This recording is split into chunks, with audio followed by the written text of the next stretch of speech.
Ariel's the worst hero ever. She almost destroyed the ocean just to get some of that D. It could have been really good D, you know.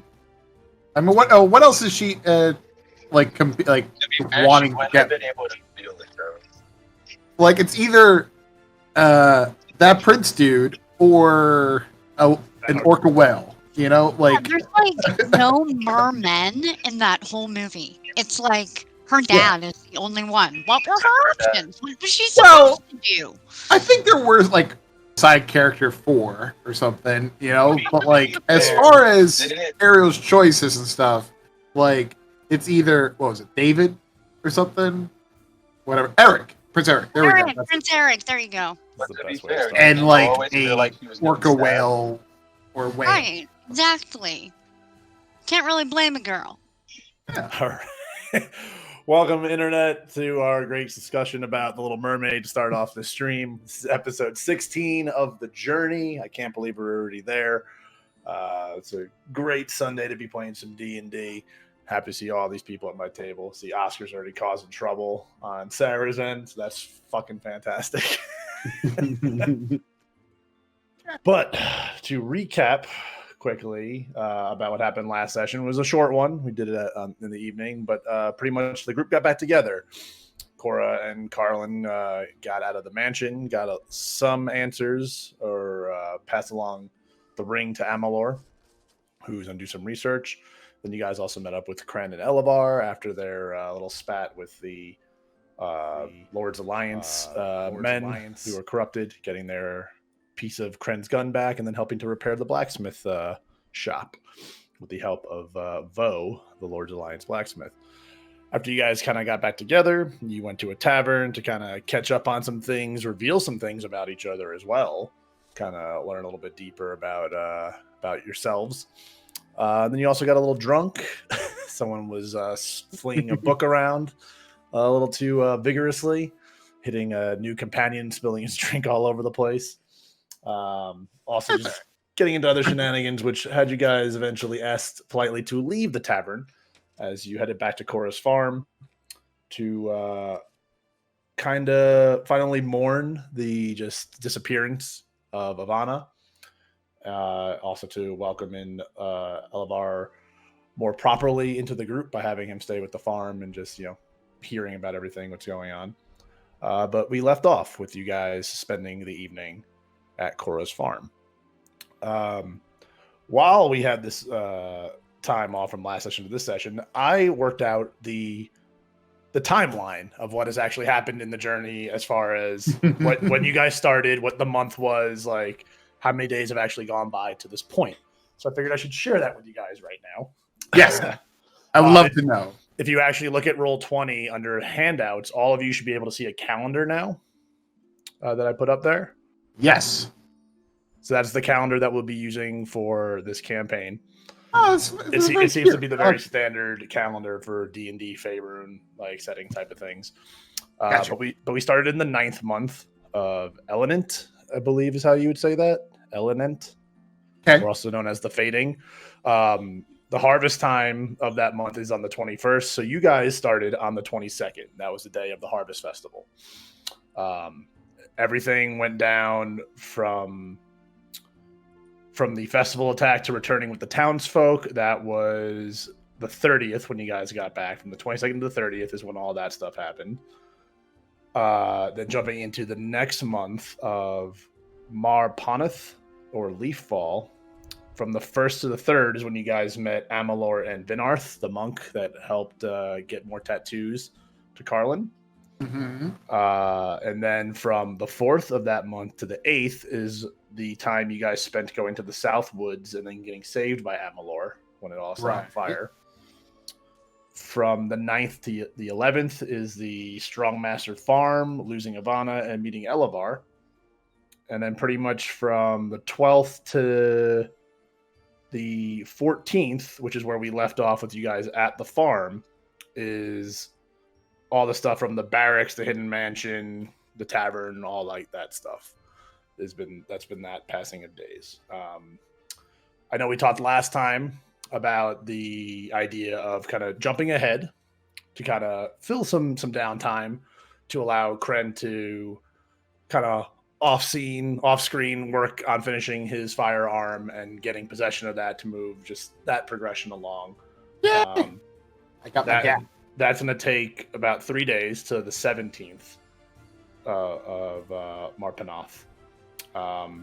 So with that, if everyone's cool with that, I just want to run through with the rest of you on what your character would have done in that downtime.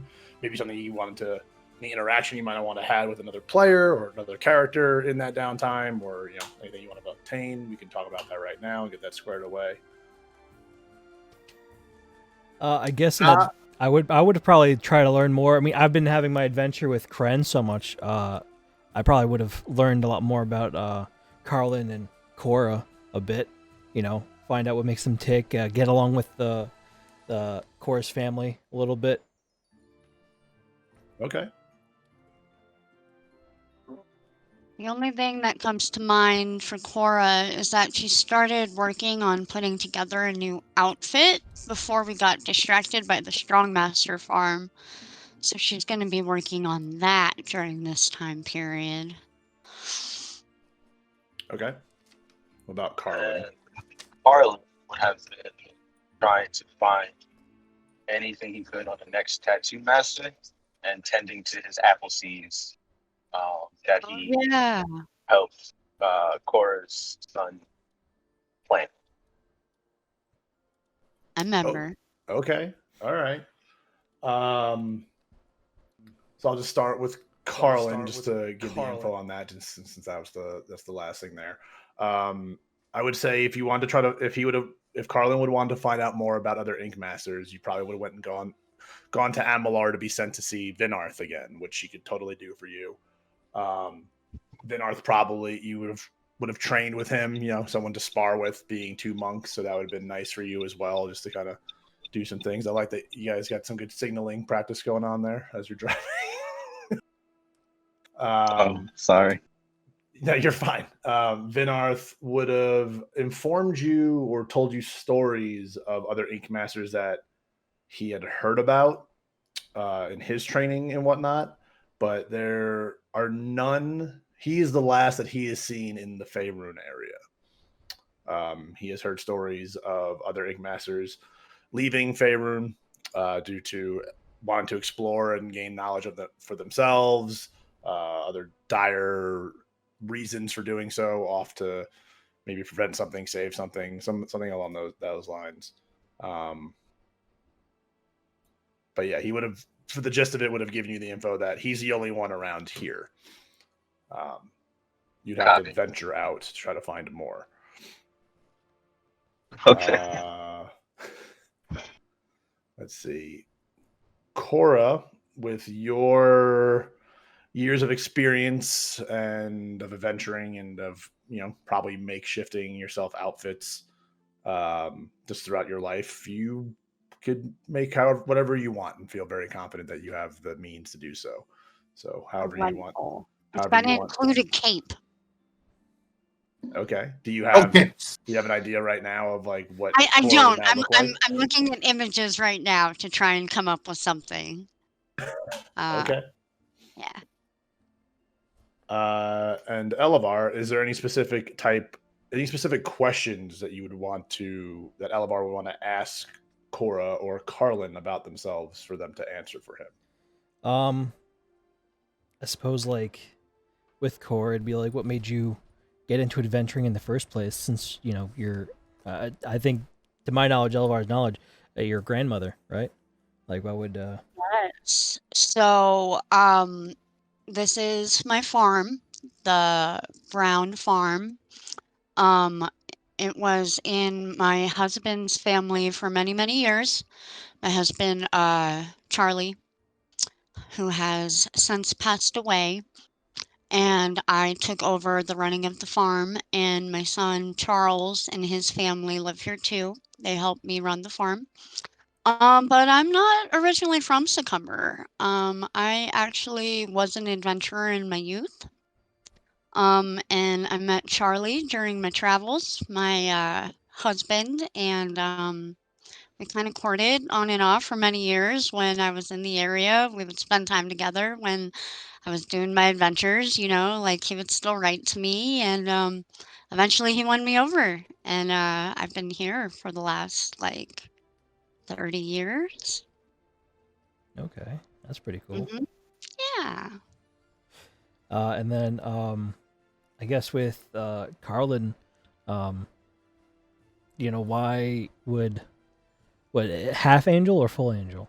Why would you join up? And I mean, I guess this would be like the first time I met the race, so it's just like, why would you deal in mortal matters, or if that's even a thing? I'm not sure of the politics of humans and angels and other things. I just know that I love divinity. I don't know exactly where I come from. Sorry. And when it comes down to adventuring with them,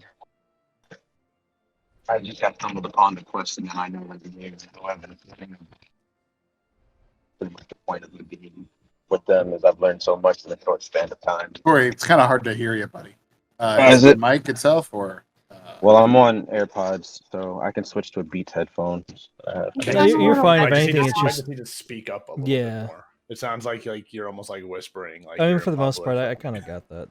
You stumbled upon the crew, and you kind of just been with them. Yeah. But to figure out exactly who I am and what I am, I don't know. I just know that I got these sick ass wings.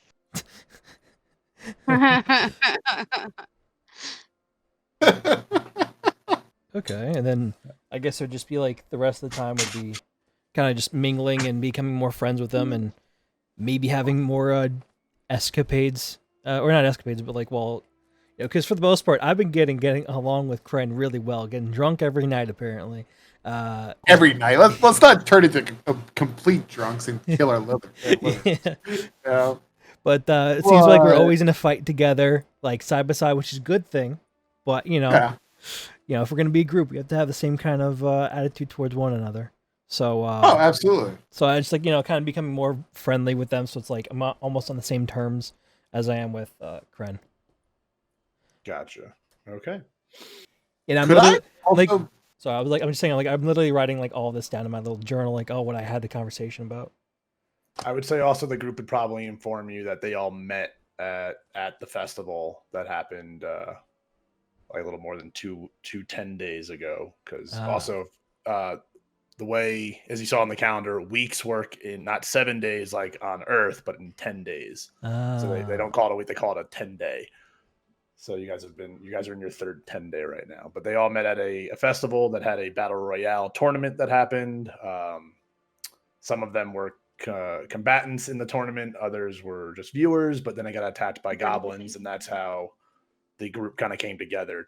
Cora's grandson had been taken by the goblins, so she and the rest of the group that then volunteered to help find villagers and whatnot. Okay. That's how this merry little band got together. Brian, did you have something? I wanted to, like, as I'm researching the gun, trying to get in contact with Hades and the underworld and stuff. I was going down there, see if I could get in contact with anybody. I figured you would have been doing that in your downtime of not working on the gun. Yeah. So I would imagine Cren would just be kind of like coming and going, as the rest of you could if you wanted to, from like going from town to Cora's farm while just hanging out. Cren's going in during the day to work on the blacksmith, and then coming back at night. Maybe looking a little soot on you or whatever. Looking like you've been working in a blacksmith all day. Also in that time, I will say, as in the crafting, we'll also play into the proficiency learning of how to use a firearm. Testing it at different stages and whatnot. As you're getting closer, mess around with it even more. I mean, I already took the feature gun. I figured just give a little RP into it, to the explanation of how, like, a guy who's never used a firearm before is now learning how he would be proficient in it. He's like, I really want to stab somebody from far away, but like fast. Also, Cren, your inventory, I added the chained book flail. Thank you. I saw. So yeah, that's in there with its proper properties and whatnot. I love the picture of it too. There's I also love an it. image with it. Yeah, I was lucky enough that somebody already homebrewed that and had put all that shit. So like perfect. Funny. But it's literally it's that from that encounter. Like they just made it the item. Nice.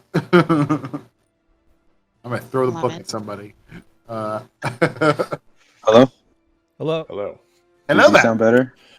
A little bit, yeah. Okay. All right. So Cren, in like your evenings or whenever you take the time to try to contact Hades, what would you be doing to do that? I guess I would be like going off like where my bed is and stuff, and kind of press it together. Get a little closer to your mic. I am so sorry. The Okay. audio. It's okay. It's okay. You My cut out. bad. Threshold. You're good. The threshold is just cutting out there. Okay, let me actually try. Tiny bit, just gonna get the little threshold. Little thresh. How do I turn up threshold? You know what? Never mind. I'm just gonna talk a little louder. All right. So I guess I'm gonna be taking the 2 coins that I have, and maybe pressing them together in like a prayer type of pose type of thing. Okay.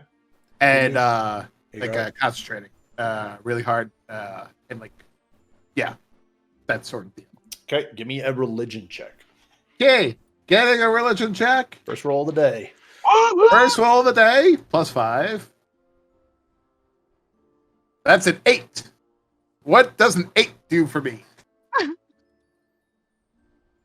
As you're channeling, trying to contact your Lord Hades, your deity, you're closing your eyes and you're getting images that are foggy.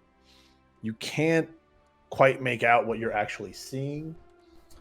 You're seeing like what you do make out. You make out a couple of spires. You make out what might be some creatures. Do I recognize these creatures at all? They look like creatures of the underworld, like where you're from. Like they're like demony. You recognize like the silhouettes. Like you can't pinpoint exactly what they are. Exactly. Okay. Like if you were told to identify them, you would be able to give an answer. But the silhouettes of them, like you're almost looking at like darkened, clouded like figures almost. Like if I'm trying to think of what's a good like pop culture video game reference to it. But almost think of I get the idea. Like you're seeing these like more shadowy silhouettes of these figures, and your vision begins to focus in on one of these spires, and you're seeing what seems to be a bottom of a throne or chair, but you don't see anything like feet or anything that would be there. And that's all you see. So an empty chair. To your best knowledge. So is this the underworld equivalent of the call you have reached is not here? Kinda, yeah. It's again, it's just you can't seem to get a clear connection. Like your connection to your deity is clouded. Gotcha. Is there a second in command down there or anything along those lines? Like somebody else I would be able to contact, like the equivalent of like a receptionist or something, or my boss? Like that's something I wanted to make sure. Am I reporting directly to Hades, or am I like, is there like a manager or something? I should talk to the manager. Yeah. Cren turns into Karen as the hair begins to No, it's more of like my boss. So I'm not a customer asking for the manager. I am an employee, a sales associate. I'm the person that deals with Karens all the time. Yeah, I would say there's like probably different heralds of Hades and whatnot, but in your doings before you left, you dealt with Hades directly. Gotcha. Okay. So I also wondered, would I have any friends down there that I would be able to contact? Oh, you tell me. AKA, if Cren ever dies, that would be the character that I would be playing as. Like Cren's Go find him. I would say you tell me if Cren has any friends down there. I think they're friend. I had a character, but they would also be along like the same lines as Cren. So like not higher or lower, just like just another agent of Hades, essentially. Right. They would be a gunslinger type person as well. Gotcha. So, yeah. So, and I think their name would be. It's okay if you don't have a name right now. But then my next question to you would be, because it would be like an agent similar to you of Hades. It's not like you're praying to this individual to try to like the way you would try to commune with like Hades and such. Do you have a means of contacting this person? Like how you guys have the sending stone to talk to Amalur. Like, does Cren have a means of contacting a fellow coworker? I think like maybe turning the coins in a certain way would change like the equivalent of like changing the radio station, the channel on a radio thing. I like this. If you allow that, that's not a bad thought, but that wasn't my intention with the coins initially. Gotcha. Listen, I am really like out there trying to think of something. If you say bullshit, I'm like, yeah, sure. One thing about Bobby is he'll pretty much allow anything as long as you can justify it. Like he's not going to let you get away with bullshit, but if you have an idea, go with it. So, all right. You can Cren doesn't know exactly how to get it. It's more like literally going through like a radio station, just trying to find somebody, and they're I could reach somebody that's already in the shower or something, like somebody completely different. Give me another religion check. Gotcha. And I think this guy's name would be like Talith or something. Okay, I see Corey disappeared. Yes, I see that as well. Stream is seeing bits of everybody. 24. Well done, sir. Well done. It's not a natural 20, though. It's a 19. Yes. Wow. Uh-oh. No, it was just like if it was that natural 20, like it's like, okay, like I could have justified something probably really cool that I just thought of to do with it, but gotcha. Okay. It is a 19. You almost have like a spider sense feeling. Okay. Like you're not connecting to somebody, you're not getting a vision, you're not getting a two-way line to somebody. Mm-hmm. But you feel it's almost like I'm thinking like almost like the force. Like you're getting like spider sense force, like you're getting a sense that somebody could be near, but you have no idea like how far that range is. But like you get the sense of this person you're thinking of.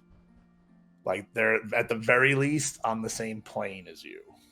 Okay, let me just make this character really quickly.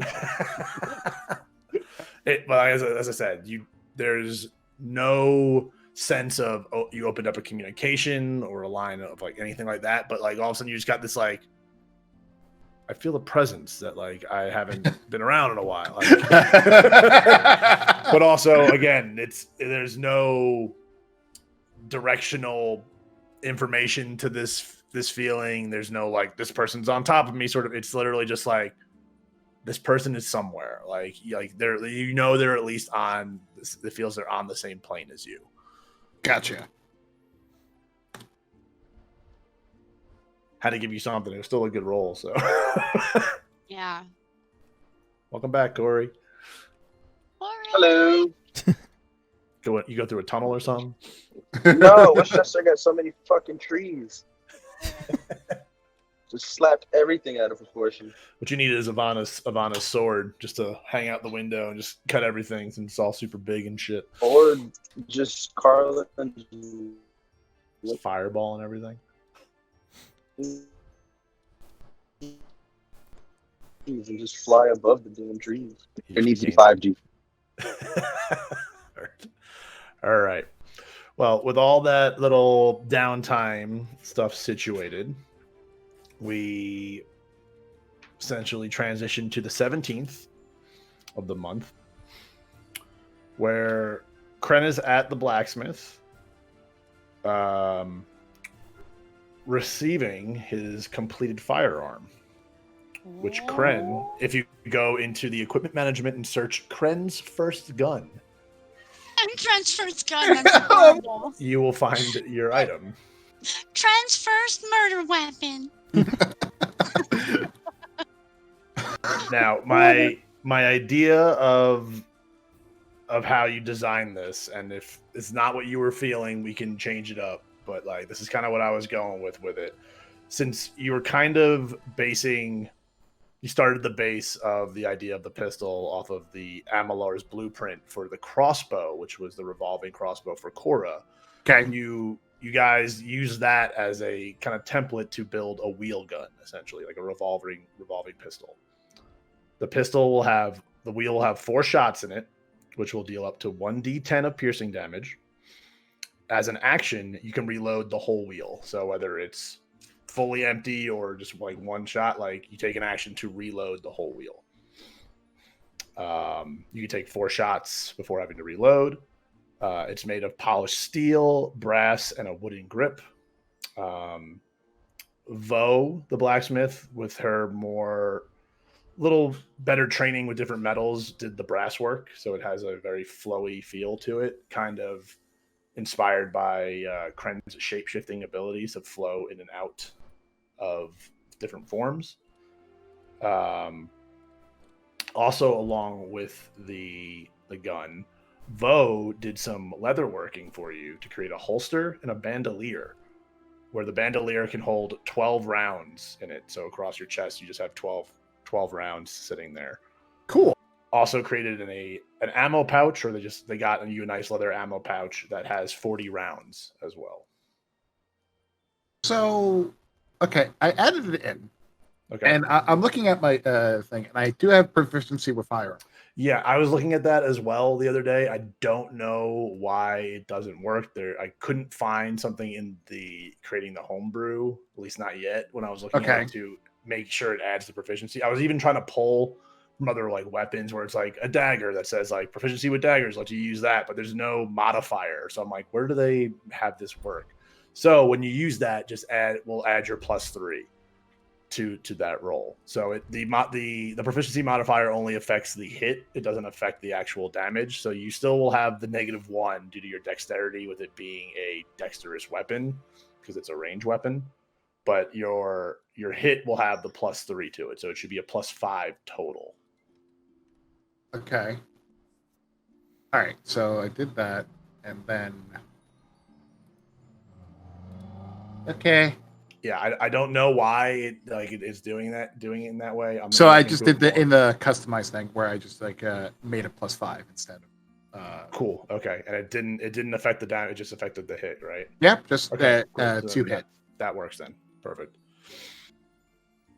And so cool. Your dexterity still hurts you with your damage dealing a little bit. You get that -1.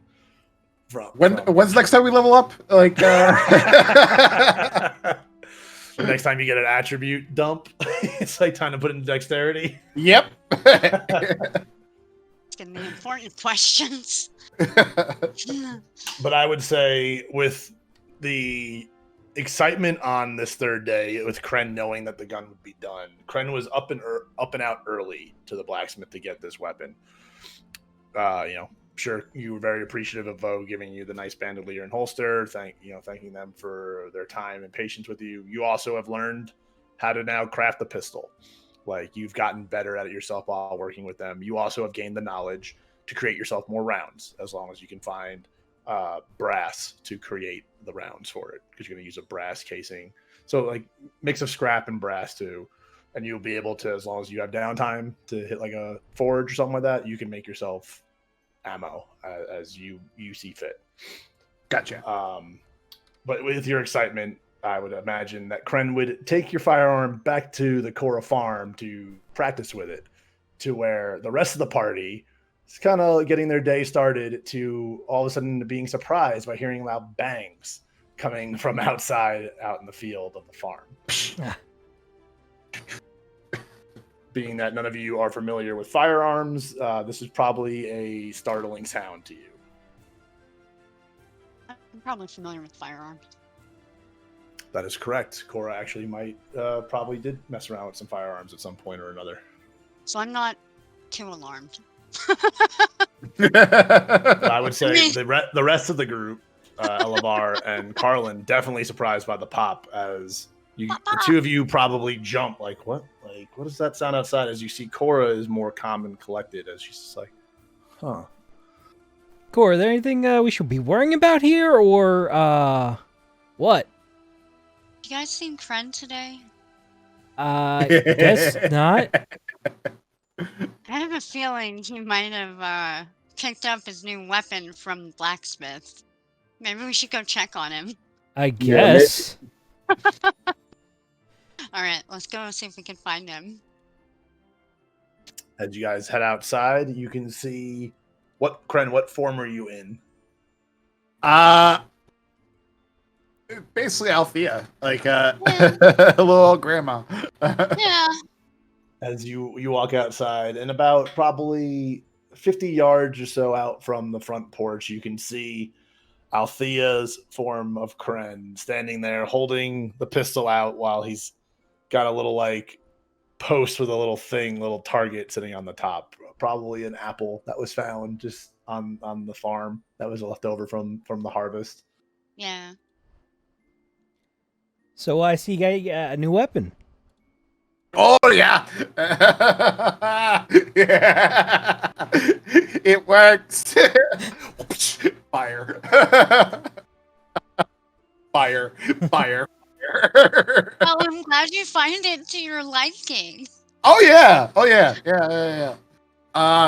It's very dangerous. I should be using this one, just so you guys know. Fire. As the wheel is now empty. Yeah. Are you? Is I'm Cren, talking with them and I'm reloading it.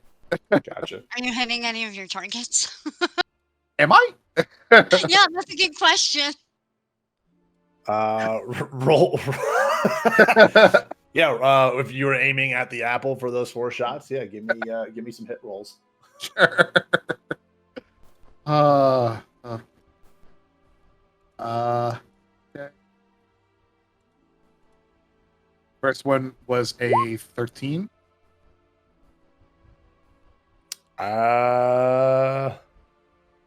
Nope, not quite. Okay. Let me just roll like a couple. Yeah, you can roll the rest of the next 3. Just Yeah. Okay. 1, 2, 3. Okay, so hold on. Does it say it says 8, 2, and 8. So Yep. 8 plus 5, that's another 13. 8 plus 5 plus 2 is 8. I'm not even I'm not caring. I'm having fun. So Absolutely. as the 3 of you watched him take those 4 shots at the apple, you kind of just look over and just the apple is still sitting there. I don't know if it's really a good weapon. How does it work, Cren?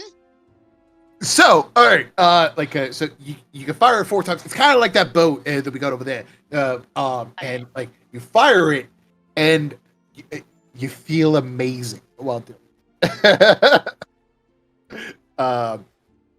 So, and this time I'm really aiming for the apple. And fire. Take the shot. Path and use deflect missile. Say again, Corey.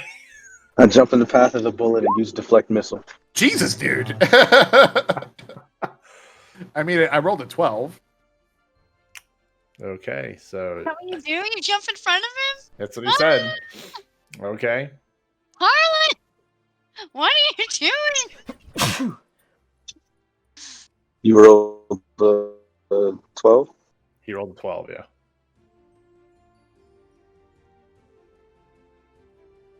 He has to roll damage. Well, it would have missed my armor class, actually. The damage would have been 2. And then I would have to do... I can't even tell because does a die 10 look like this? I'm pulling up deflect missile right now so I can check the wording.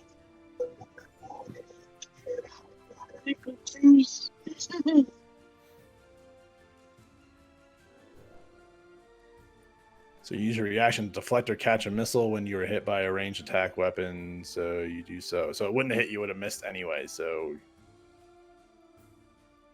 you don't deflect the missile. Because it says when you are hit by a ranged attack weapon. So as Carlen kind of slides into the line of sight of the shot, the bolt just whizzes right past him. And I'm like, whoa, not cool. Whoa. Why? Don't worry, it's okay. Shoot me. No. What? Just do it. This is a lot faster than an arrow. It's a lot faster. I don't want to kill you. You're my friend. You said you'll kill me. Just shoot. All right, fuck you. All right, fire. Roll for it.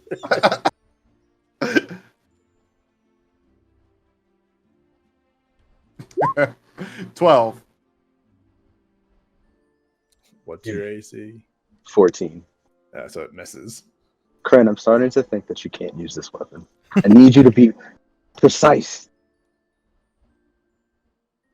Shoot me. Okay. Fine. I fire again. He's I switch hands and I'm trying to see. roll with advantage due to Cren's or Carlen's insistence of being shot at. 23. That's a hit. Except for deflecting Cora's missiles. laughing at this whole encounter. She's just like, what the fuck is wrong with you children? So what's the damage for that roll? It would be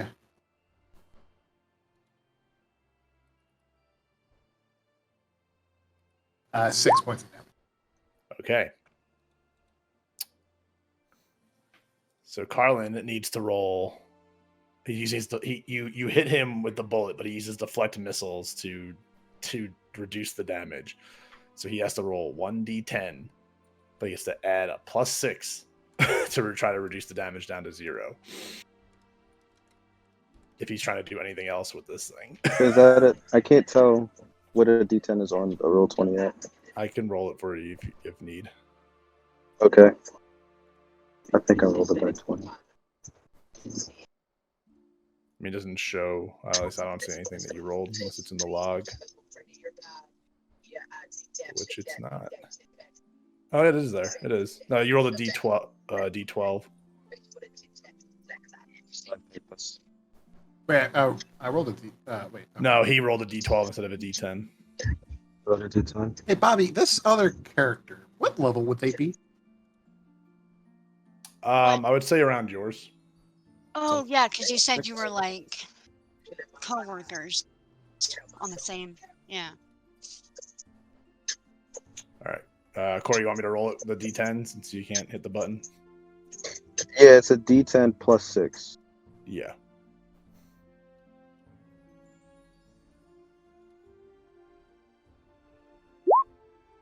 It was a 3 plus 6 is 9. So you reduce it down to 0.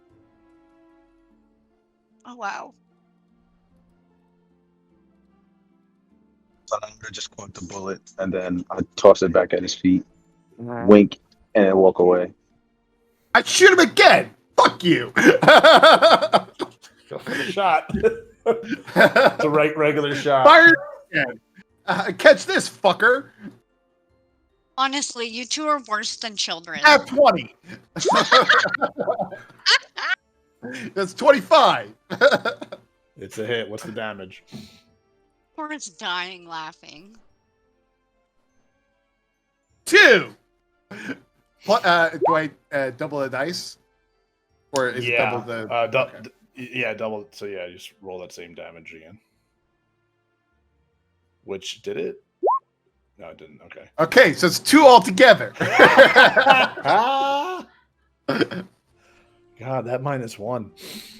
So as Carlen is walking away from doing his little like tossing the bullet, as you turn your shoulder, you just feel this sting hit you in the shoulder and your back. As Cren shoots you. Wait, did you throw it at him? Or did you shoot him? Like the Oh, gun? No, I shot it. Oh, okay. Cren shot Carlen and hit him in the back in his shoulder area with his gun. Yeah. You take 2 points of damage. It's the weakest crit ever. It don't matter. It's a crit. That's all that matters. Yeah, but...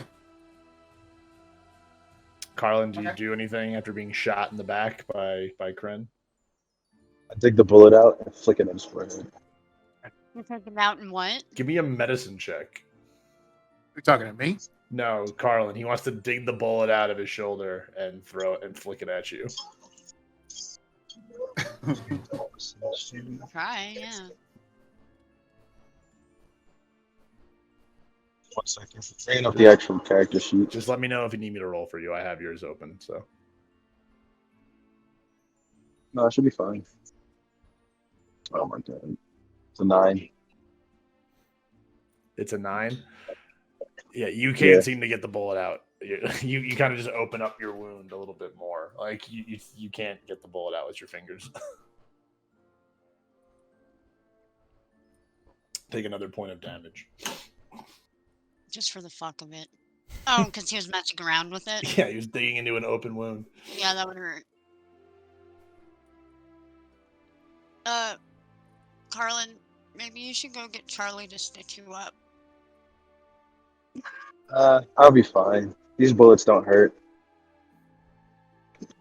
Alright. If you say so, sweetie. So a light tear just drops down Carlen's cheek as he's just brooding. Don't look at me. Well, good morning to you too, Cren.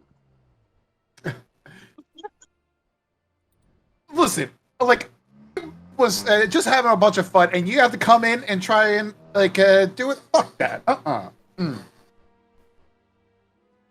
Sorry. I'm staying out of this one. So you shoot me?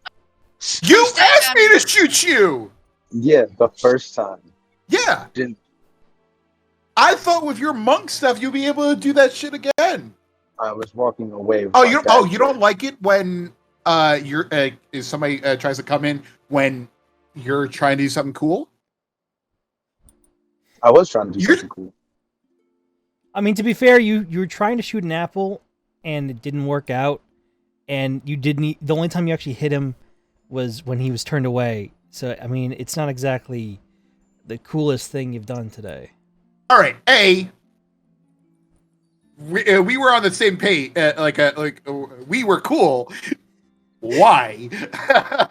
Second, I was having fun with my gun. Then you try to come in and say like, "Oh, shoot me." I'm like, but why? So you're the weird one first. I gave you a bigger target. Go ahead. I gave you a bigger target. You still missed. Yeah, I got pissed because you're trying to trying to come into me when I'm just trying to have fun. Technically, you hit him twice. He just deflected the first one. Right. I helped you, and you shoot me in the back. Why? Why? How's that helping? No. You were trying to shoot an apple. You couldn't hit the apple. Yeah. I gave you a bigger How is that target. helping me? That is not helping me. That is antagonizing me. That is goading me into something else. You know that I like to start shit. So this is all on you. I'll remember this, Cren. All right, I remember this too. Carlen will remember this. Yeah, it pops up in the top left corner of your screen. Carlen will remember this. Cora's indifferent. How old are you two? Come on, we're supposed to be at least civil with each other. Yeah, we already have enough kids around here on the the place, so maybe we should calm down. You guys make up, whatever you want to do. I don't know what customs are or anything, so just calm down, take a chill pill. Those are a thing, and let's go on our merry way and stop trying to fight each other and shoot each other. Apparently, that's what the verb is. We'll make breakfast. It should be ready in about half an hour, and y'all are welcome. Cora leaves. I think Amalur Enough would of this have childishness. I think Amalur has a lot of chill pills in his tower. Carlen apologized to Cren For what? for antagonizing him. Grow fuck. All right, I apologize. Now, I'm sorry for shooting you. good. No, you- All right, now let's get on with our somewhat adventure. Adventure to breakfast. Yeah. That's like the most Hobbit thing ever. As you guys return back to the farmhouse, as Cora and the rest of the family are, getting breakfast prepared. So, Bobby, I made the other character just in case, but I didn't give him any quick gold. Gotcha. Cool. It's a good way to make backup characters. I am totally tired of making characters with no dexterity. Like, with everything with this guy, I'm just like dexterity, just everything up there, But he's also a half orc, so I enjoy half orcs. yeah. I'm just picturing a half orc gunslinger type of deal. All right. After a nice, pleasant halfling breakfast, what would you guys like to do? What's our main quest right now? We're looking for artifact. Artifact, right? I guess we talk with the main wizard dude and see if we can get a read on the next artifact that we could look for.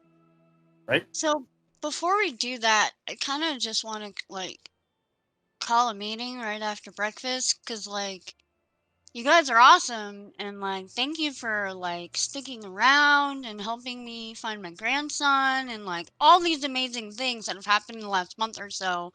But I just want you to know don't feel obligated to stick around or whatever. If you guys I don't know what you guys were up to before you got here. I don't want to think we're keeping you here. If you have places to be, things to do.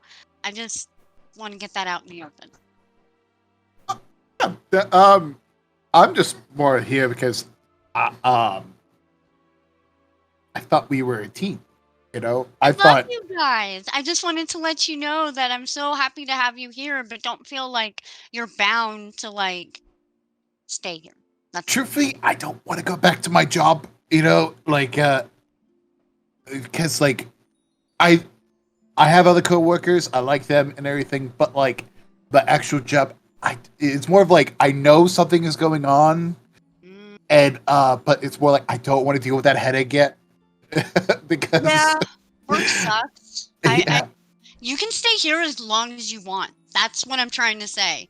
You Well, can stay here as long as you want. I'm also debating whether or not I should go back, because if I do go back, there's probably most likely there's probably a coup attempt. What? And well, all right. So I wasn't going to mention this, but try to get in contact with Hades, and it was more that he didn't answer. So, and usually he does. He's very actually prompt with answering the phone. Well, all right. When I say phone, I mean by the phone. Yeah. Answering my messages. He's actually really prompt with that. But for some reason, he has a BlackBerry. That's what I imagine. Absolutely. He literally he's Jeff Winger of the D&D realm. He uses his BlackBerry a large berry that is black, and he's able to contact most other things beings around the world, and he's very prompt at answering other people with his berry that is black. Well, I And guess we'll use the rock to talk to Amelia. Same concept, right? yeah, kinda. You know, like a little bit more ethereal. Not really ethereal. I'm not using the right word. Underworldly. Yeah, there we go. It's the It's black fairy. yes. I see. Okay, continue. So I'm wondering if I should go back, but if I do go back, I would love it if you guys actually came as backup, you know, because like it's good to have order in the other realm, because if there isn't, things go awry. I'm not sure exactly what would happen. You know, I feel like the gods need to tell me what would happen if there is no control in the other world. Yes. So if you guys would like it, maybe we could arrange it where you guys could come with me to the underworld, and we could sort what exactly is going down there, if you want. You know, like if the gods tell me not to do so, we cannot do that. You know. Okay, Bobby, if you don't want me to figure out to go to the underworld with my crew, if you're not prepared for that, up to you guys. I mean, okay. Listen, I don't often hear about paladins going to hell, but it's not hell. You know, it's more like it's hell. Yeah, demons. It is not. Hey, that is racist. You know, like where I work is the middle part. You know, like I send like people to hell or to heaven. You know, but yeah, if you would like to help me, that would be gratefully appreciated. Like this should actually be more into your the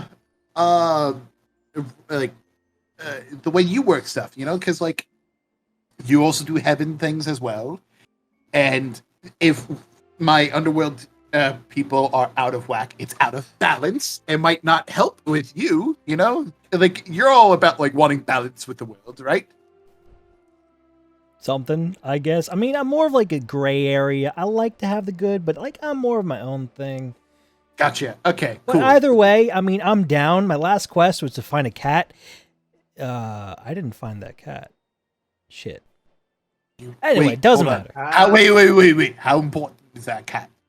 Well, considering I was supposed to find him, and that when I first met you guys, that was like right when I was doing, like, but adventurer's in trouble. So I was like, I kind of sidelined that quest, and the cat was like for an 80-year-old grandma, but they were saying like, the cat just kind of leaves and goes back, and I'm thinking it's fine, but I really should have double checked, but it's probably nothing. What you're saying is you don't finish the jobs you start. I prioritize. My question is this grandmother, the person that you were trying to help with, a deity of some kind, or a witch, or anything that is going to not want to have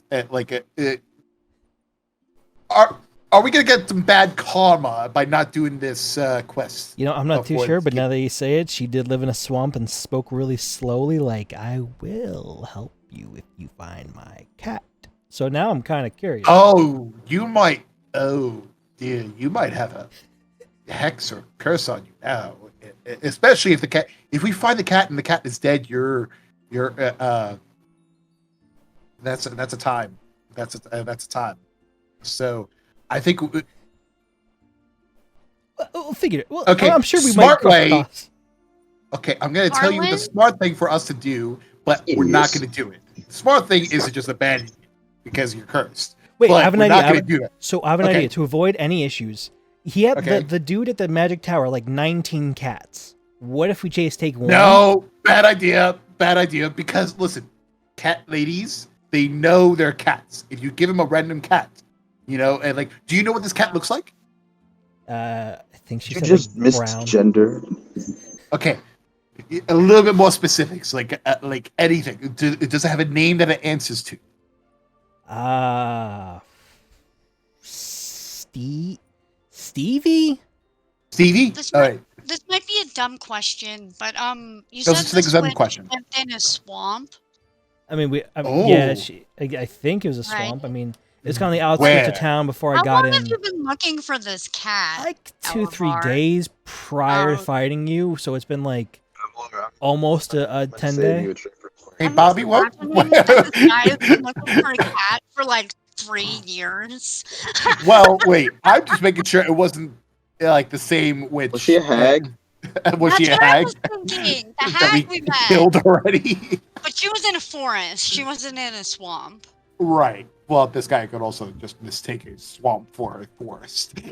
There's a lot of green, kind of smelled weird, but for the most part, But I mean, I don't know. Wait, she's, don't green hags live in swamp areas?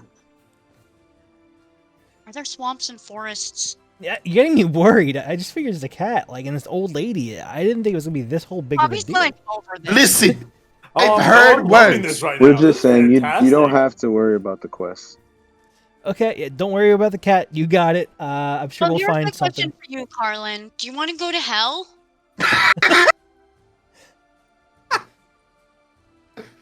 With who? With us? It's like a With field trip. you in Avalor, maybe, but not with this other person. Well, hold on. Wait, Carlen, you're referring to me as other person. I thought we squashed our beef people. The beef that was between us. I thought we squashed it like if you put make a burger, with bread and then the beef and then another piece of bread and you squash it. I thought that's what we did. We squashed it, but I still have to get you back. No pun intended. It's essentially like Tropic Thunder with Alpha needing to get Lazarus back. I'm gonna take him back. So, okay. Do you want to get me back now? Just to get it over with? No, it has to be very thoughtful. Okay, I don't mind going to hell. When I get trapped, how does your friends feel about angels? Ooh, That's a real very good question. Okay, so they are. You know how the farms are like here, like competing farms. It's kind of like that,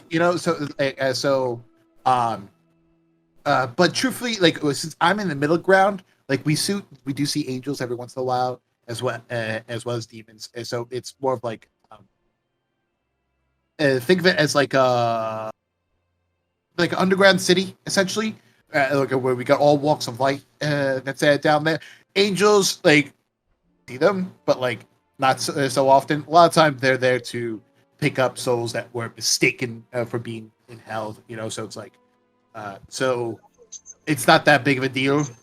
If we're in hell, like down there, that's really weird. And but like where we would be going, like it's all right. We're not going to hell.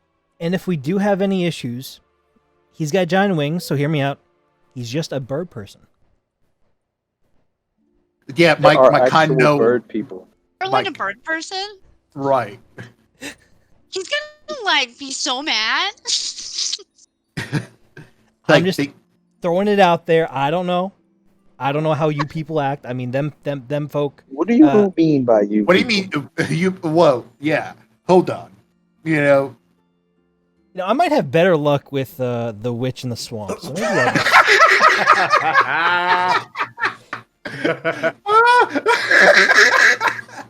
Okay, so yeah, like if you were to get caught down there, like it would be raising a couple of questions, but nothing like it would be like it's not like stab. No. You'll be fine. Yeah. Right, Bobby? I'm not lying to him. I don't mean to lie to him. I'm trying to tell him the truth. You're speaking to your best intention, like your best knowledge. Okay. As of right now, it could have been a complete regime change, for all we know. Because, like, most likely there was a queue. It happens, When's the last time you talked to your boss directly? Ooh, that's a good question. So you don't know what'll happen. Bobby, when was the last time I talked to him? Well, I mean, Nice you talked to him in person when you left to go out and do your work. But to your knowledge, until things started to seem a little weird, like you've been thinking that you have been talking to him, but you just been becoming suspicious. I would say probably within the last probably 2 months is when you started to get a little suspicious. But you've still been carrying out your orders when you flip your coin, and as we saw at the tournament, like you still killed that guy. So absolutely, yeah, no remorse whatsoever. Clearly, no remorse. Cren, Carlen, Yes. What's your major malfunction with me? Profit. No. Don't try to sweep that underneath the rug. Obviously, you have something wrong. There's some apprehension. I like it when it's no apprehension. I like it when you get all squirmy. It's fun. Okay, is this a sex thing? No, Are you sure? I have no attraction to you. No. I mean, the act of doing it, like you being more of a more of a top, if you will. Like, is this? I have no top attraction energy. to you. I don't know what that means. Carlin's more of a power bottom. Gotcha. You know what? I actually see that more. Because outside of the bedroom, it's more like a reverse. So if you try to have more of a control of the situations as well as other people outside the bedroom, inside the bedroom, you're the complete opposite. If we're gonna be honest, you're found on your face more than I am, so I don't think that applies to me. I'm sorry. What? You're a little quiet, Corey. I heard it. I didn't hear you. Yeah. Bobby, Hold what do you on, say? He said Cren is found on his face more than Carlen is. That is true. So? No. Remember when you fell over the fence at the farm? Remember when we were running home last night? You love face that planted? Right. That's why I'm You fell asking on if he's your a face a top. lot. Do you like being a top? Jesus Christ. Do you like me being a bottom? Underneath you? Is that what's going on here? I don't want you anywhere near me. Oh, okay. Carlen pulls his Gotcha. gi a little tighter. No, okay. I see. You don't want to be anywhere near you. Gotcha. Okay. So, are you sure you don't want to come down into the underworld with me? Are you sure? I mean, I'll follow Lady Cora. So But wherever she's she following me, goes, so I'll go. she's following me. I'm going with Lady Cora. Are you guys gonna be nice? Of course, Yeah, I just might trip him at some point, but I don't know. That's not very nice. yeah. I was gonna whisper over to Cren, he's coming with us. Just don't worry about it. It's fine. It's fine. It's okay. Just leave it. Sure. Okay. Cool. Yeah, Bobby, how do we get to hell? Well, it gets the underworld. Is there a pole that we could go down? Underworld. It's the Call me if you want. Call me. Well, the underworld is essentially in a different plane of existence where you can get there through the power of magic with teleportation if someone has the ability to do so. Cren, you appeared out of that realm of that plane of existence to the material plane. You were in Waterdeep, so that would probably be your best idea of where you'd want to go to try to get back there if you didn't have any other means to do so. I mean, I was thinking Why don't we take a couple of minutes and because I feel like my coin would also serve that as well. Like your coin does. It's just more of access points to get to that space. Since you yourself don't have the ability to teleport yourself, but the coin is most certainly a key. It's just where's the door? Gotcha. All right.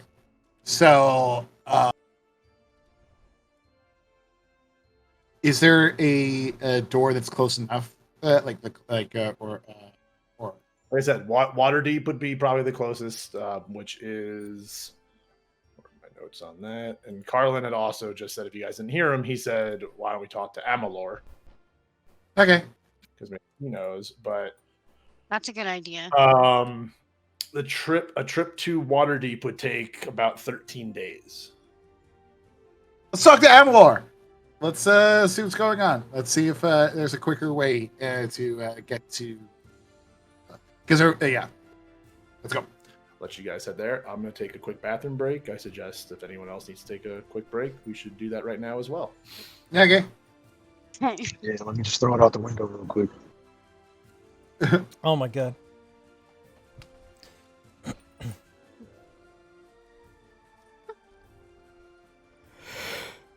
Ugh, I could go for a nap though.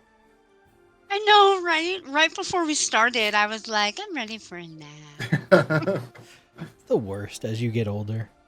Yeah. I was just making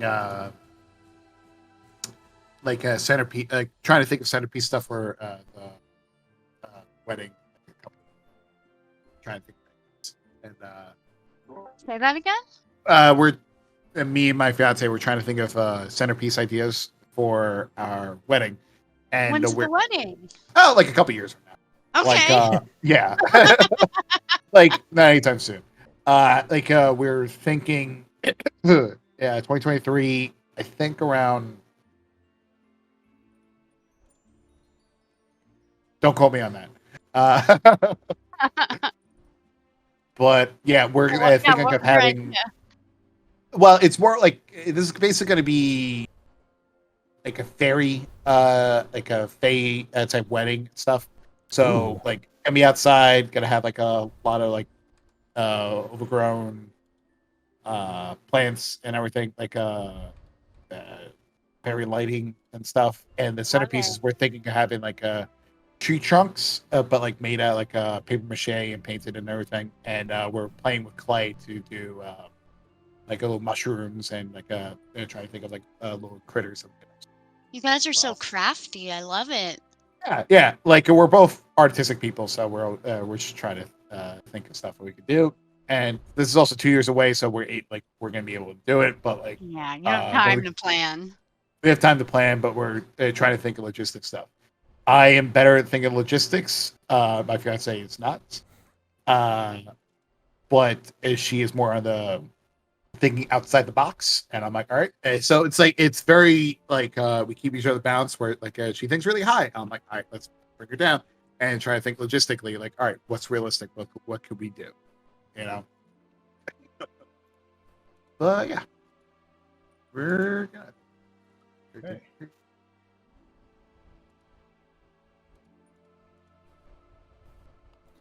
All right. So you guys are heading to Succomber. So we're going to talk to Emilior. He lives in Succomber. Yes, we are heading to Succomber. That's what's happening. Gotcha. As you guys arrive to town from the way of the farms, which brings you into the trade way of the town, as you get there in the road, you see that the marketplace it's 4 wagons. You see a half-elf man is walking around the wagons, giving orders to a few people. The half-elf also seems to be trying to get the attention of guards and militiamen and Lord's Alliance members that are walking by. You are able to notice that some of them do stop and talk to the half-elf, but walk away, leaving the man unsatisfied. He's like an outsider. Like he's not someone we recognize. Like he's not a Succomber person. Lady Cora does not recognize this man. I mean, not that I would know everyone in Succomber, but been there for a while. Helps. You would definitely. Yeah, that helps. Okay. But it's someone you've never seen in town before. He's an elf, and he's hanging out in the market with 4 carts. 4 wagons, like big, like 4 caravan, wagons. like caravan wagons, like Oregon. Are there other people with him?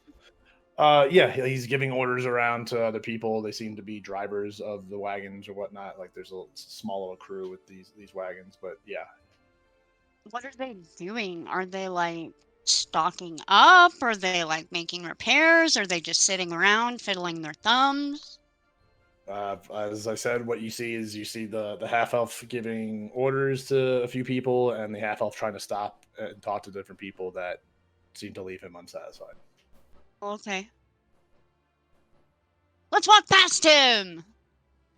I've been to these kind of people. I've been near these people before. Just pay no mind. Just keep walking forward, no matter what they tell you. If they put something in your hand, just push it away back onto them. They ask for like, oh, here's my mixtape or something like that. I don't know. Just keep walking. What is this mixtape you speak of? Hold up. It's like a potion of tapes or something. I'm not too sure. I've just been told not to worry about it because they come up and they go, oh, donation, and then you keep them walking away. But they just, even if you give them, oh, I don't have money, then they take it right back from you. It doesn't matter.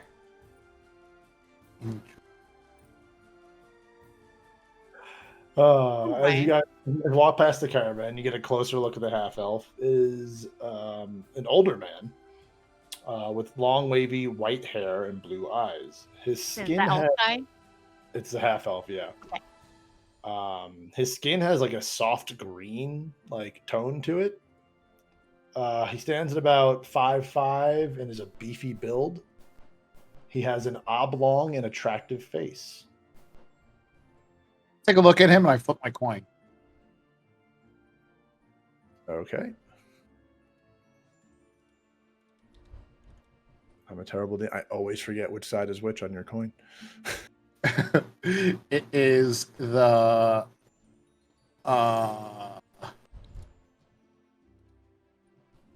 tails is death, heads is good. It's heads. Okay. I look at the half elf guy and I flip my coin. Give me a perception check as you look at him. Gotcha.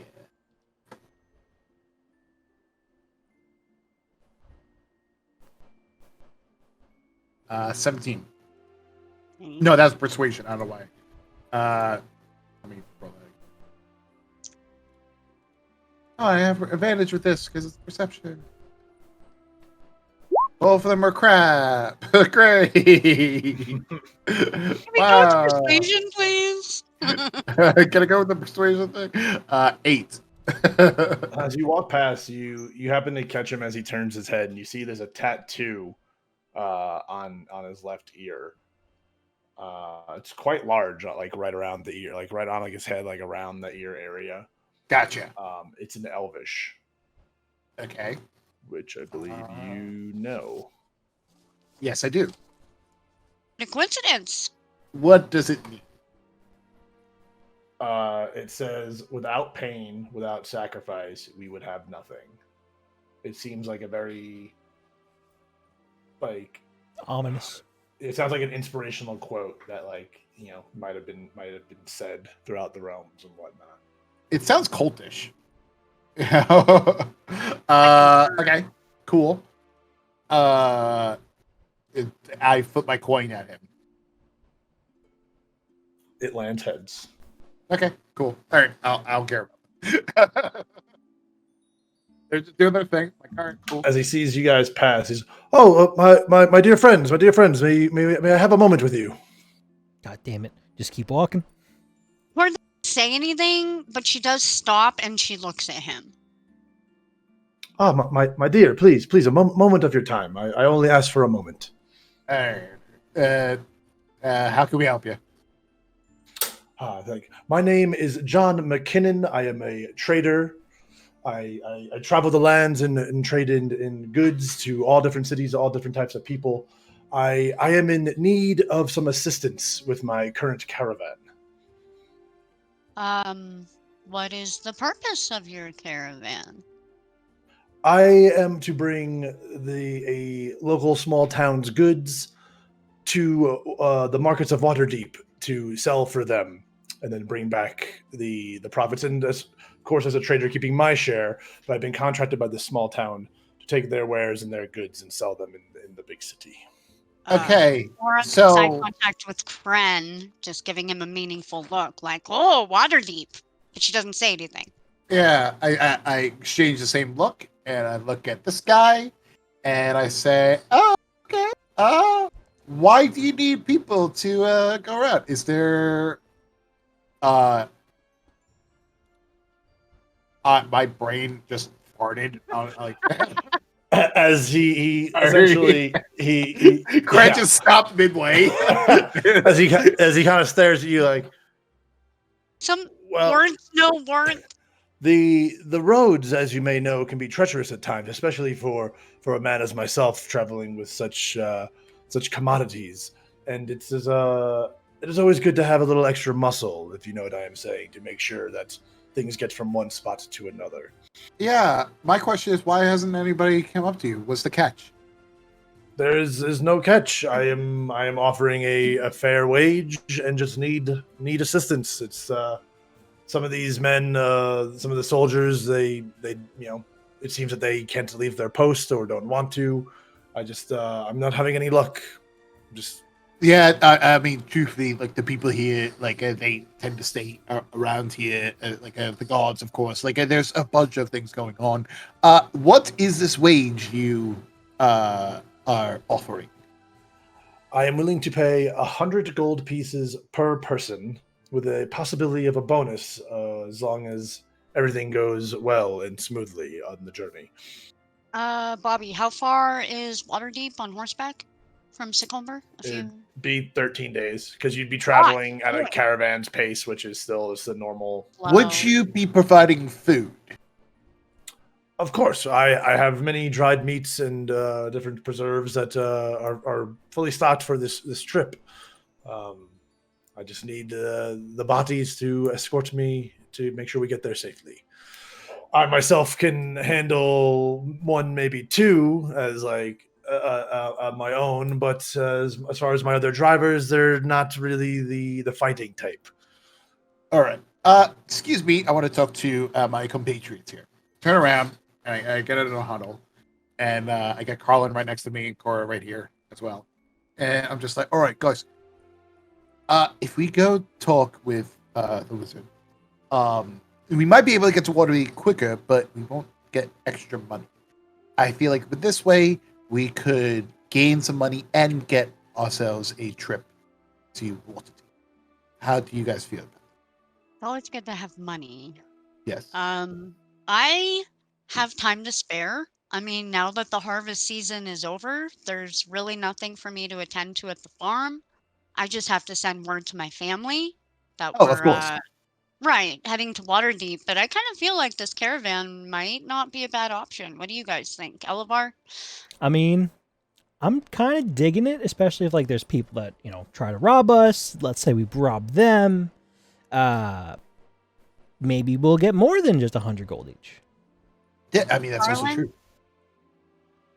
Well, I'm gonna use my fists, so let's go. All right. So I turn back and I'm just like, we will do it for 150 gold each of us. My man. We have a previous engagement that we were needing to attend to. But if you pay extra, we could bypass that and go straight to Waterdeep along with you. Who else is coming on to this trip? It's you as well as who else? As my drivers that are driving the other wagons here. I'll be driving the front wagon as I have 3 other drivers to drive the last 3. But that is it so far. I am looking as I saw all you pass with your nice armor and weapons and such. I felt that you guys were probably a good group to ask for this type of assistance. Oh, you're absolutely correct. Like we are literally the perfect people that you could get for us. It's almost like this was manufactured for us. Funny how that happens. Yes, but this is actually perfect. No. We would love to do this. 150 gold each, and we have ourselves a deal. Mind you, we are willing to die. Well, I'm sorry. I am willing to die for you. I'm not going to volunteer the rest of my crew for you. When I set up for a job, I am willing to. I am ready to lay down my life So that is why you should give 150 gold pieces to each of us. And I kind of just step in, like I grab Cren's shoulder, like kind of I kind of approach the guy. I'm like, don't worry about anybody dying for you, because that won't even be possible. We are gonna do a job so well, nobody will even get hurt. So don't worry. That's why we're worth 150 gold at the very least. Whoa. Okay, none of you people, like as in like the drivers and stuff. If anybody comes towards us, I feel bad for them. Well, yeah. So anybody who's not part of our caravan won't get hurt, but everybody else is gonna just die. So I take Elvar a little back and I'm just like, don't promise that. Like, don't promise that. Like at all. Like for all we know, like we might accidentally kill these people. Like we are I got you. Okay, yeah, I'm bad. I'm just, yeah, it'll I know most likely be that most people might not get hurt. Okay. I need a persuasion roll, either from each of you, or one person can roll with assistance. So you get okay. Try out of hiring us. I mean, I have a persuasion +7. Yeah. I assist him. Okay. So Elvar, give me persuasion with advantage. 26. He's so persuasive. Did you see that, y'all? I got 19 +7. You can roll again if you'd like. Why? At this point, it would just be for that 20. Yeah, if I get that 20. Persuasion, performance. Still 21, so that's still good. Killing it. As you can see, the kind of just like the almost like baffling look on McKinnon's face as he's looking at you two interact with each other, but also just the enthusiasm that somebody is actually going to take up on this job. As he kind of gives a little side eye, a little smirk, is 150 each. It is. We set off first thing tomorrow morning. Like to get perfect, bright and early and get a good start.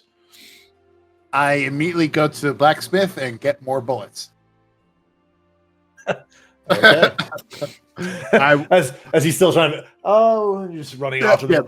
Yeah. I'm like Yosemite Sam trying to get bullets. All right. So yeah, you guys have until tomorrow morning before the caravan leaves. Anything you guys would like to do before that happens? Do we get money? Bullets? Say goodbye to the blacksmith, and I'm not going to drink tonight because I do not want to be hungover for the trip. And I want to be a good person and go to bed early. Did we get the money up front, or do we get like half now, half later? Kind of like what's the? Because like if I actually settle that, yeah. I'm only asking because like if we have the money, then like I'd look into getting a better weapon right now, and if it would take time, then at least I'd have the weapon being crafted. By the time we get back, I might have the better weapon. I hear you. McKinnon offers to pay when you guys show up the next day. Okay. He's gonna pay it all up front. What a stupid person. He'll pay the 150 first, yeah, and then he said, as long as the job goes smoothly, there could be the potential of more at the end of the trip when you get the water deep. So I guess I'd go to the blacksmith who we've helped and I guess owes me a favor perhaps. And I'd see if I can get like possibly a better weapon. Or like he upgrade my weapon and with the promise of me paying him, or as long as it's like within the whatever, I'd pay him upon return or tomorrow morning if I could do that before we set off. What kind of upgrade are you looking for? I guess I'd ask you as a DM, like what would the upgrades be other than like a +1 to damage or something? Okay, because stuff like that is once you start adding the plus like 1 to items, it becomes a magical item. Where a normal blacksmith wouldn't necessarily be able to just craft a magic item just like very easily. There's definitely a large cost to something like that when you encounter someone who can do those abilities. So I have I made somebody an enhanced weapon, +1 bonus. That was to Elevar. Is that correct? I believe you. Because I gave a repeating shot. You gave that modification to Cora. Cora. You guys talked about giving him one, but they said save it because we realized your enchantment to a weapon is like a day cycle. It's from like sunrise to sunrise sort of deal. That raises another question. The rings that we received in our last session, it looks like you have to be attuned to those. Can we consider them attuned? Yes. Okay. Yeah. All right. You guys would have had plenty of opportunity during your downtime to attune to the rings that you got. Okay. Thank you.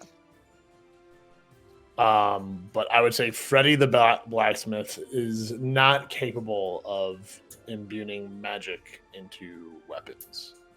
Okay. Also, I'm looking in my inventory just as a heads up. I don't have that ring. Okay. Let's see. I don't believe I do. You just gotta. It should just be available for you to add into your inventory. You just gotta look up what the ring that you got was. It's called the Ring of the Ram. That's the ring of the ram. You had. Yeah. So the ring of the ram. You just search it in the equipment management, and it should be right there. Gotcha. My bad. Okay. So I posted like a thing in the Discord chat. So like Cora has been working on like making some like upper leather kind of body armor kind of thing. She currently has, what does she currently have? Leather armor with 11 armor class. Is it possible to take the leather clothing she was like working on like to an armorer to help her upgrade it? I want to make it studded leather, which has a 12 AC. Yeah, I mean, there's definitely studded armor that you could pick up within the town to get a base, like just new armor. So like it would be like a modification to what she already has / made. So when I was thinking of you making yourself a new outfit, it was more of you just doing some tailoring. Like you're an elderly woman who's probably made dresses for your daughters and grandchildren and whatnot, stuff like that. But as far as some pictures in the Discord, yeah, I see. But as far as making yourself new armor, did Cora ever have experience doing like armor working? Well, that's what I'm asking. So like Cora she's worked on a farm for 30 years, so she knows how to make stuff out of leather, right? So like say that she made a leather corset, can she take that to an armorer and make it like studded leather armor for her upper body? That's what I want to do. Yes, we can totally do that. Do I have to pay for that, and how much? Yes, you would. Oh, it says 45 gold pieces. There you go. For the studded leather. Okay, I'm going to add that and say that I had like an armorer help me modify it. That's totally okay. Delightful. That's totally something that can be done within within Socomber. Okay, that's the thing that I did then for 45 golds. Yeah, so if there's stuff like that, like Elevar, if you want to get like a new weapon that might be better than what you currently have, there are armorers here, so like you could buy like a new weapon and such like that. But as far as making something magical, that's a little out of the reach of this town. Yeah, it's actually just kind of like searching up on the side if there's like any whatever it's like the weapons, and if I can just like buy a better one. I think it's just the best way is to buy a better weapon instead of the. Yeah, for sure. I guess I'd look around and see if there's like a better either great axe or something that would be two-handed, because that's kind of what I'm going for build wise. Gotcha. So let's see, your axe with the D12 is pretty high up there as far as most weapons go. Let's see. Yeah, like a flail is a D8. Clubs are D4. That's not anything good. Maces, D6. Morningstar, D8. See, like as far as, let's see, War Pick, D8. Warhammer. Yeah, so your great axe as far as base weapons go is pretty up there as far as two-handed like damage goes. Mm-hmm. So like you're not really going to find too much better than that. Would there be like an unless enchantment? Not like, so I guess like for now, I'll just not worry about the axe, the weapon. If it's pretty good as is, because there's a chance maybe we'll find something going forward or whatever it is.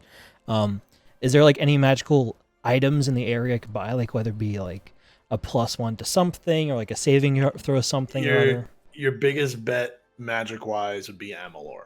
He like again like Sacomber is mostly a farming town. It's got its armors, it's got its little standing militia and army, but there's no real like magic shops and whatnot. There's general stores where you can find like potions and whatnot that some people might mess around with to make. But like your best chance, like Ivana, the previous party member, got those rings enchanted by bringing them to Amalur, Right. because he had some ability to do so, or knows somebody where he can bring it to get stuff done that way. So he'd be your best bet for something like that.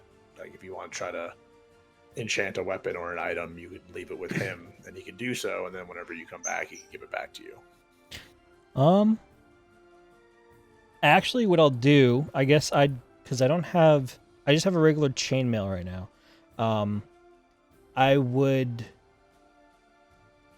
go and talk to the armor smith and or the smith and see if he can make me like a gauntlet, or like I can buy like a gauntlet for like my left hand or something. Is that feasible with a two-handed weapon? I mean, yeah, you would still be able to wear like a glove of some type. As far as it enhancing AC, it probably won't do much of that. As far as the 5e rule set goes, there's nothing on paper for that, so that's something that I could try to figure out for you, work it out like before the next session sort of deal, what that could possibly do. But again, it's not going to be magical based as far as just buying it from like the armor. Yeah. I think I'm going to forego anything then, because I'm like, okay. I have a lot of options in my head, and like this is too much for me to figure out like right now during our session. So like I'll do it. Like I said, like if you wanted to get your like have an armor or fashion you like a specific type of gauntlet, however way you wanted to have it designed or function, and then if you wanted to have it enchanted, you could bring it to Amalur to try to see what he can do for you. But like I don't want to say no, you can't have the specific type of armor piece that you want. I just have to figure out how that would affect you just on its base level. Right.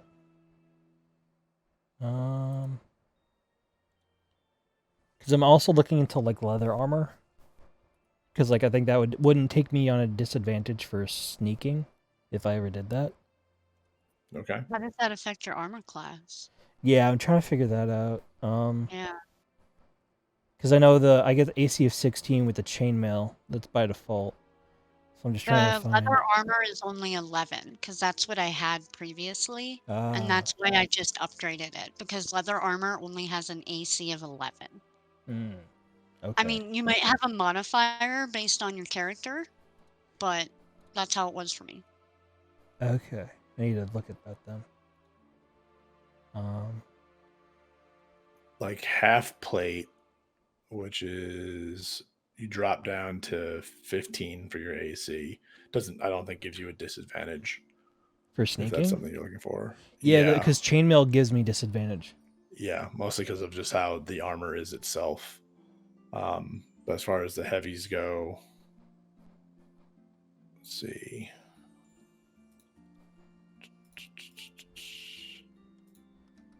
Plate, I think, gives you disadvantage.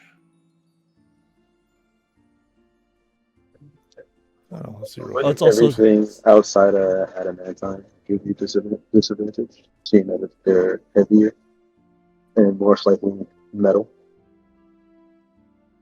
The adamantine definitely has different properties for sure, but it's also another rarer thing to get a hold of. No. I was just saying an item that is heavy. I mean, armors that are heavy that doesn't give disadvantage. I was just saying that as like not necessarily an idea, but just like giving him a scope. Like you might have to go with leather if you're trying to still be stealthy. Because even half plate gives you disadvantage. Does it? think so. Doesn't Eric wear a half plate in the other campaign? But he's also not made for it. Like, he's wearing armor outside of what he should be wearing. Nope, yeah, half plate gives you disadvantage to stealth as well. It's interesting. Okay, so I guess for now I'll just save my money. Okay. Carlen, was there anything you wanted to do before the caravan leaves in the morning? No. I have nothing that I would get. Okay. Cren, how much ammo are you looking to make? To the point where I don't have to worry. I would say the ammo pouch that you have can hold 100 rounds. Like, without it. Give me 100 rounds, sir. Okay. And can I get another pouch? And you could get another 100 rounds. You could. Yeah. Wait. All right. I have 47 gold at this moment. I know. and I'm talking to the blacksmith. You're not gonna break the bank, that's for sure. We're not doing weight, right? No, unless it's like something that like really needs, like, as of right now, we're not doing weight. When it comes into play, we'll talk about it. But like, okay. Like, if you guys are carrying around a dragon egg like in your arms, that's a time when we talk about fucking like weight and shit. Right. So let's see. The cost of the metals and a new pouch. A new pouch, it probably costs you around 50 silver. Okay. Why don't we make it a mission to find a bag of holding? That wouldn't be a bad thing for you guys to have. Yeah.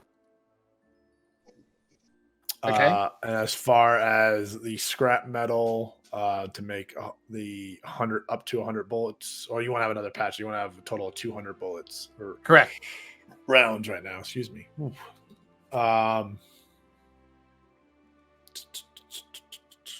Let's say it costs you about 2 gold to craft all that ammo.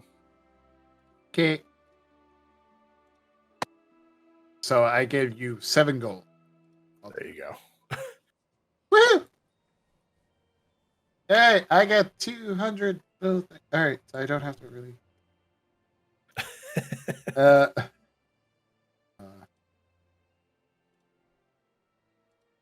Where do I? Okay. We'll have to put. You can just put it into your other possessions. Just we'll keep a tally. As best I could get different. All right, so what bullets would I have? Are there different types of rounds? And there's bad news bullets. There's blunderbuss bullets. There's modern bullets. There's Renaissance bullets. There's bullseye lantern, musket, Alexandria bullets. I feel like I'm. These are just very standard. They're very standard bullets. So let's go with. Guess we'll go with like a Renaissance bullet. Gotcha. Okay. Well, mostly because of the fact that its ammunition of a firearm is destroyed upon use. Renaissance and modern warfare. Yeah. So we go with a Renaissance bullet. Okay. Yeah, these are not things that you'll be picking back up like an arrow and whatnot.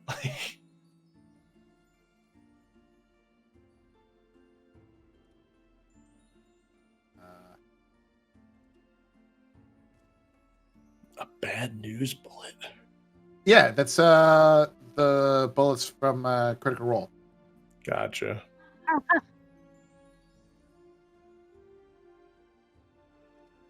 That's funny. Okay. That's well as okay. Do I need to have like pouches inside for my equipment thing? It's fine. Like if you want to put it in like your other possessions, you can just write down like 2 ammo pouches or something, like just so you know how many you have. Ouch.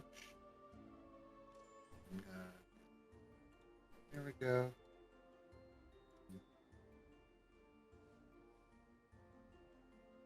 Okay.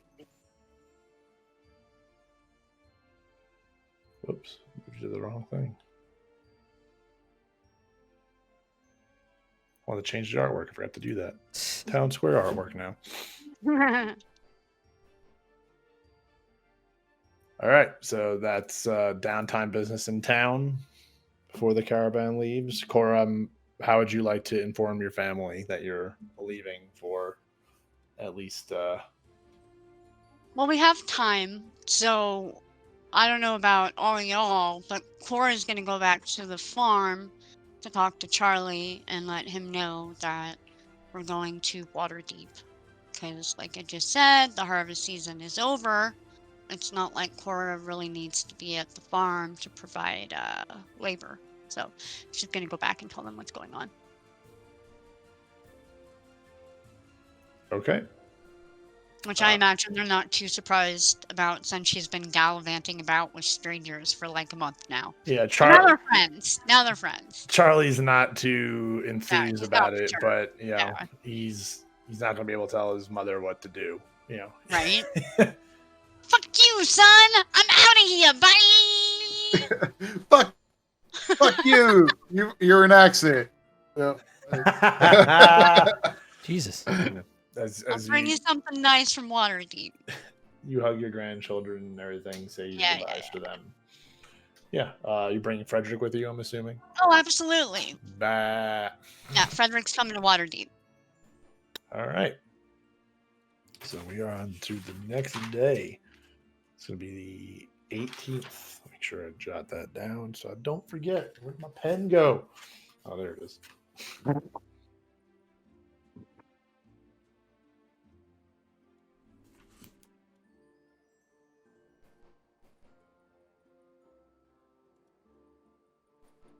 Okay. So as you guys get bright and early, also, Cren, do you still have your little poopy pants? Oh yeah, Poopy Pants. What's he been up to? Your animatronic, right? Oculus? Yeah. I guess he's been on my shoulder this entire time. The little squirrel-sized little robot. Half the sleep, or is he just always on? He's kind of just always on. Yeah. He's got his own little mind. Like a good way to think of him is like the owl from like Clash of the Titans, like the original one, the little like robot owl for whatever that character's name was. Yeah. He's always there. Why am I forgetting the Greek character, Greek demigod hero? Yeah, but whatever his name is, I know what you're talking about. Yeah. I guess he would be coming with, like on my shoulder. Gotcha. I want to say goodbye to the blacksmith. Thank you for everything he's done. Appreciate everything, and I hope the best. He thanks you for all that you have done to help restore balance and stop those corrupted militiamen or the Lord's Alliance men, as well as restore his shop and help him allow him to take part in learning a new technique. Like he now also knows how to make guns. So like cool. So are you going to be making more guns? Oh, most definitely. I will be attempting to make more guns for sure. Okay, cool. If you can make guns better than the one I have right now, that'd be great. Just so you know. It'll take time, but he's pretty confident that he can learn more about this new mastery, this new craft. Oh yeah. Especially now that he has a good relationship with the Lord's Alliance blacksmith. If you could actually make cooler bullets, where instead of like they're just made out of like scrap metal, something else, you can do it, He likes the way you think. As he bids you safe journey and a farewell. And yeah. All right. Yeah. Where's the notes? All right. So you guys are going to set off from Succumber. I guess I'll pull up the map so you guys can get a visual representation of where you're going.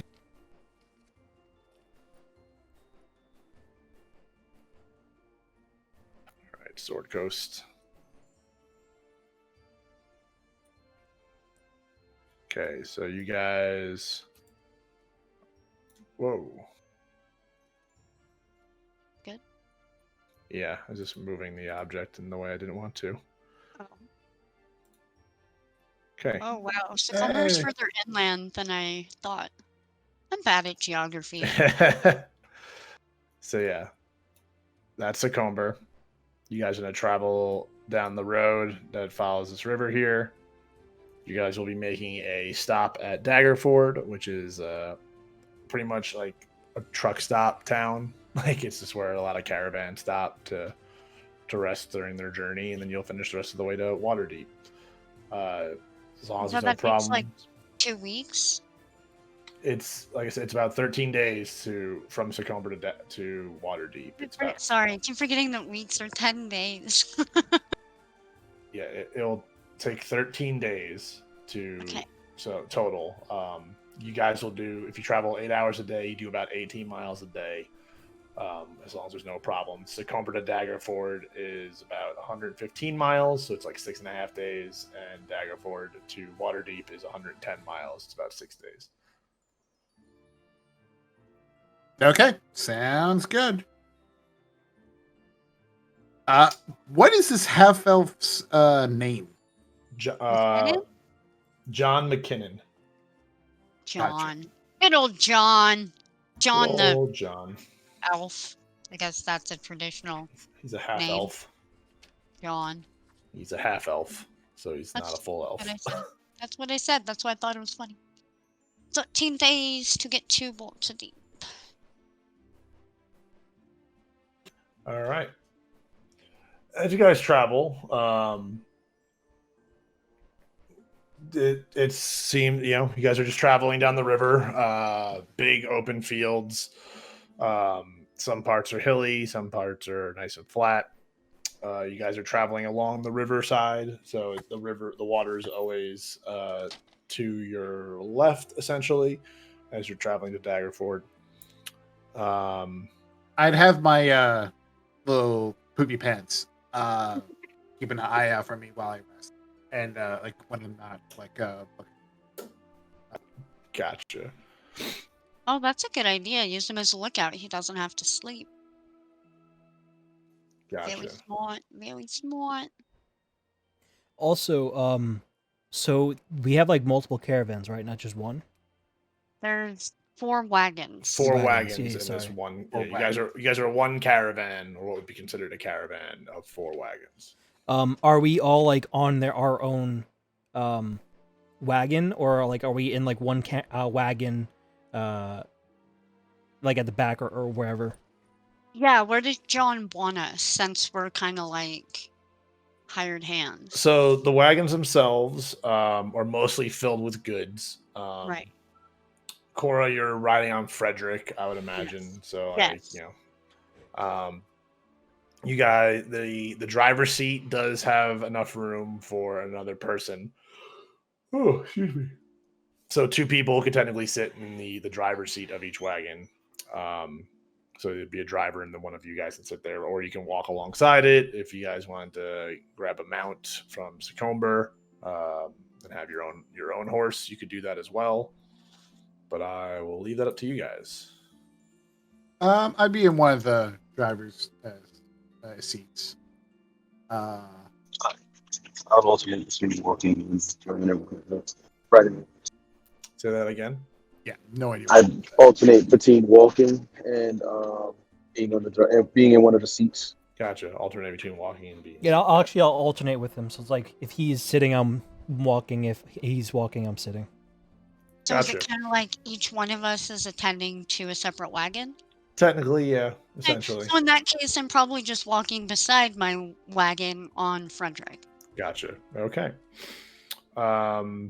First day, you guys have no problems leaving Sycamore and heading down the road, as you guys are able to find a nice little spot off the road to set up camp and rest for the night.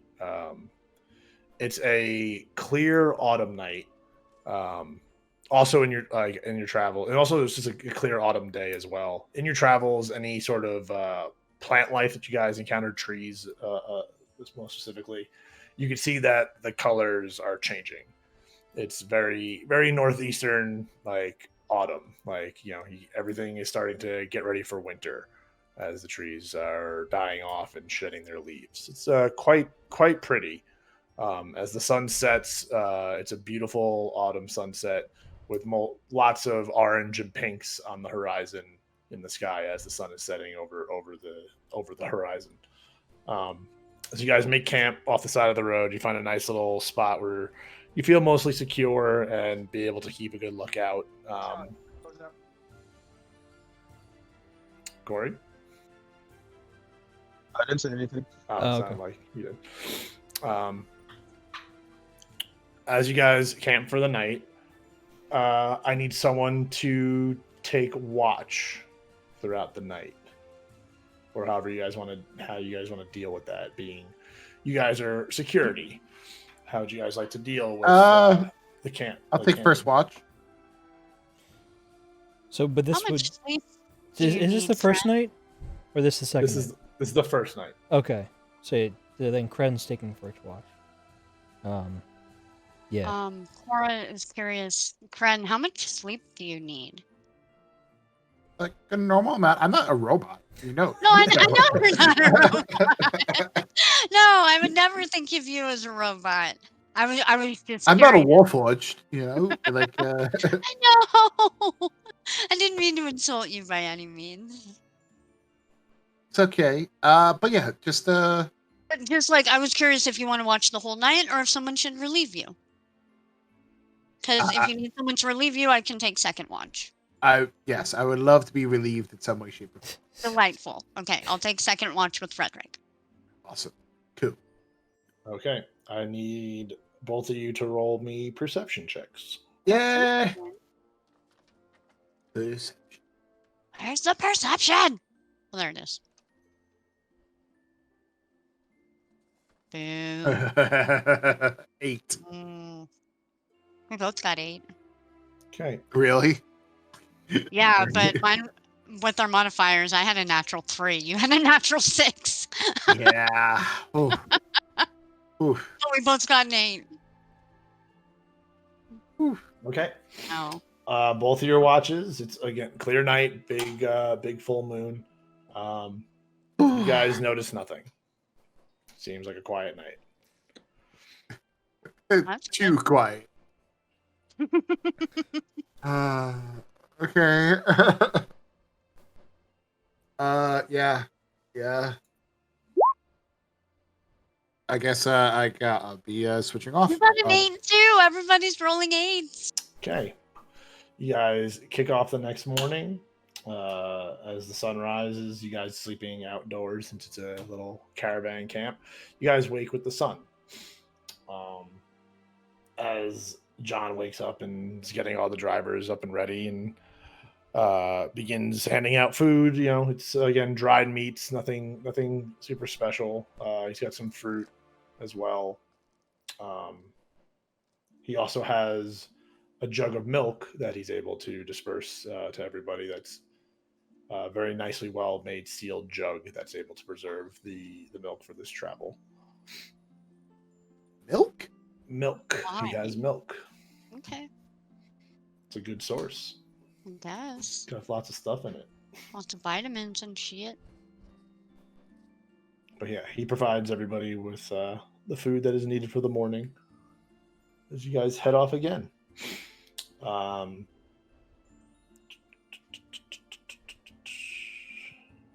rolled an 8. Okay. Again, nice and easy, pretty much day. The sound of the river to your guys south or to the left of you as you're walking in the direction you're going is actually quite calming, very soothing. You're at a part of the river where it's not super rapid, but the water just has a nice flow to it. So like I said, it's rather quite peaceful as you guys make your way through the day, and you guys are able to make camp again. You find a series of large rocks that are embedded into the ground, either run off from like a mountain that might be nearby or something that's kind of popped up from the ground from the shiftings of the ground itself over time. But you guys are able to make a nice little camp there. Who would like to keep watch on the second night? I guess it'd be me and Carlen, and I'd take first watch. Okay. Uh,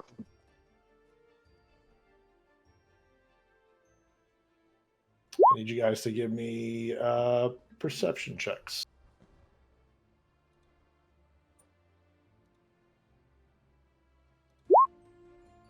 I got a 13. And then I think you'd have to roll for Corey, right? Unless I can get to his... I can roll for him if need be. Corey, do you need me to roll? I got a 6. Did it Got pop a up in the thing? 6. Gotcha. Okay. 6. Elevar, Yes. on your watch, you happen to notice something way off in the distance. What appears to possibly be a light source. Okay. I kind of like... I'm not too sure, because, like... so, would... otherwise, is this just, like, foresty area? Like, we wouldn't have any kind of, like, town or anything near us other than Waterdeep, which is where we're going. There's no towns right now. You're kind of more in like a hilly, like just open plains area. Okay. Because my thought... Oh, actually. Can I... I will... So this would rely on, I guess, you. Because my thought process is to do a find steed, which would create, like, summon a spirit, animals, whatever. And then I'd ideally doing something like an owl or some sort of bird to then go scope out that area before we get anywhere near it. Because I wouldn't, it's a light, so I would be cautious, but I wouldn't want to wake up everybody else. But at the same time, we're guards, so I guess we should be kind of super cautious. Well, Yeah, I would, I'd find steed, if I can, and like an owl or something to kind of scope out ahead. Preferably an owl, I think, because they have night vision, not night vision, but like, they see better in the dark, I think. If that's feasible. I gotcha. I will allow that. Okay. Because your GM might allow other animals to be summoned. Yeah. So I will allow an owl. Okay. And an owl has dark vision of 120 feet. Just as an FYI, stealth is +3, perception +3. Not that really matters that much to it. But yeah, so I guess I find steed and owl, and then I kind of tell it to scope out ahead and see what that light source is. And also I can unconsciously... You can communicate it with it telepathically within a mile. Yeah. Okay. sick. Okay.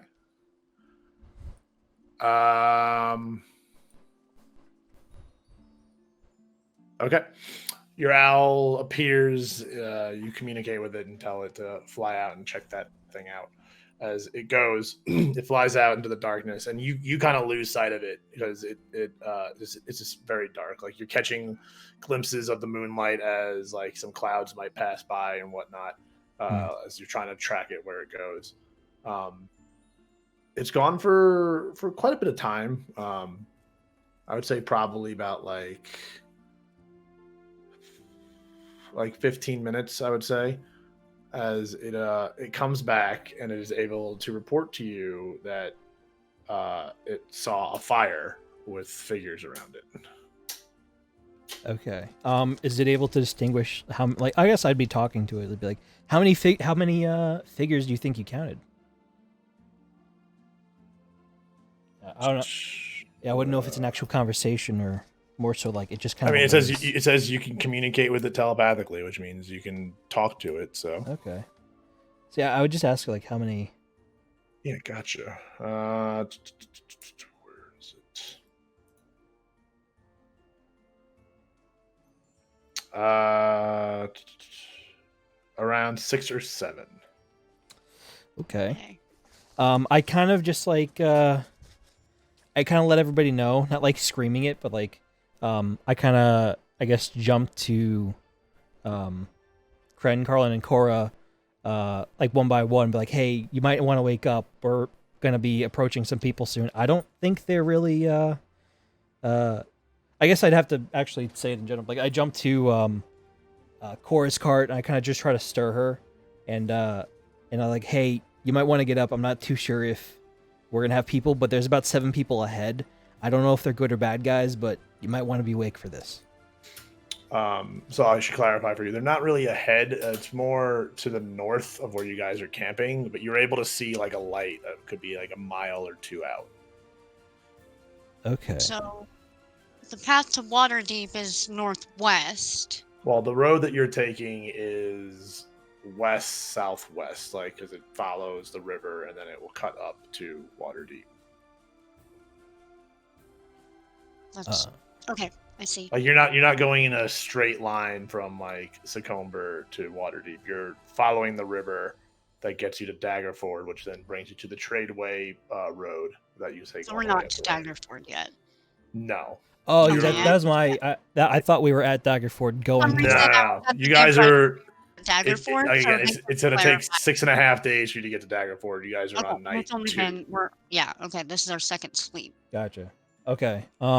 So then, with that information, I don't wake anybody up, but instead, I'll have the owl just kind of like stay up in the air, as without him being tired. And then if he's tired, he comes down or whatever. But for the most part, I kind of just like I keep watch on it and like try to make sure that the fire doesn't go out, because if the fire goes out, then I would think, oh no, we have to worry about it. But if we're just going like west where they're north of us, we shouldn't ever come into contact with them. Gotcha.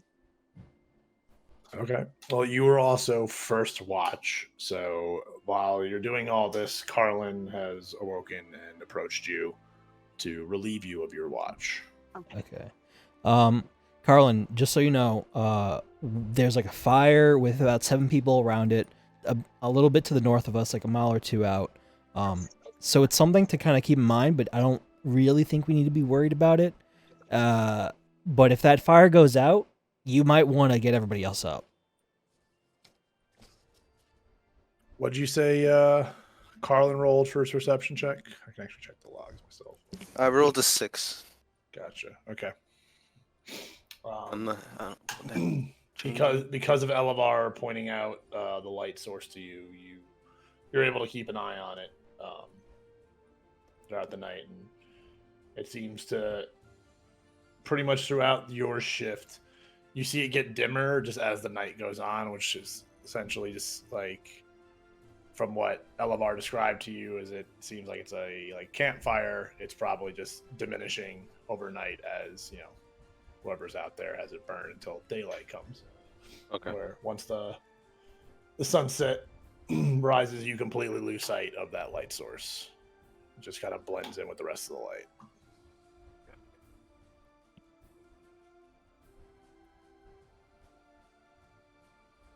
All right, start of the third day.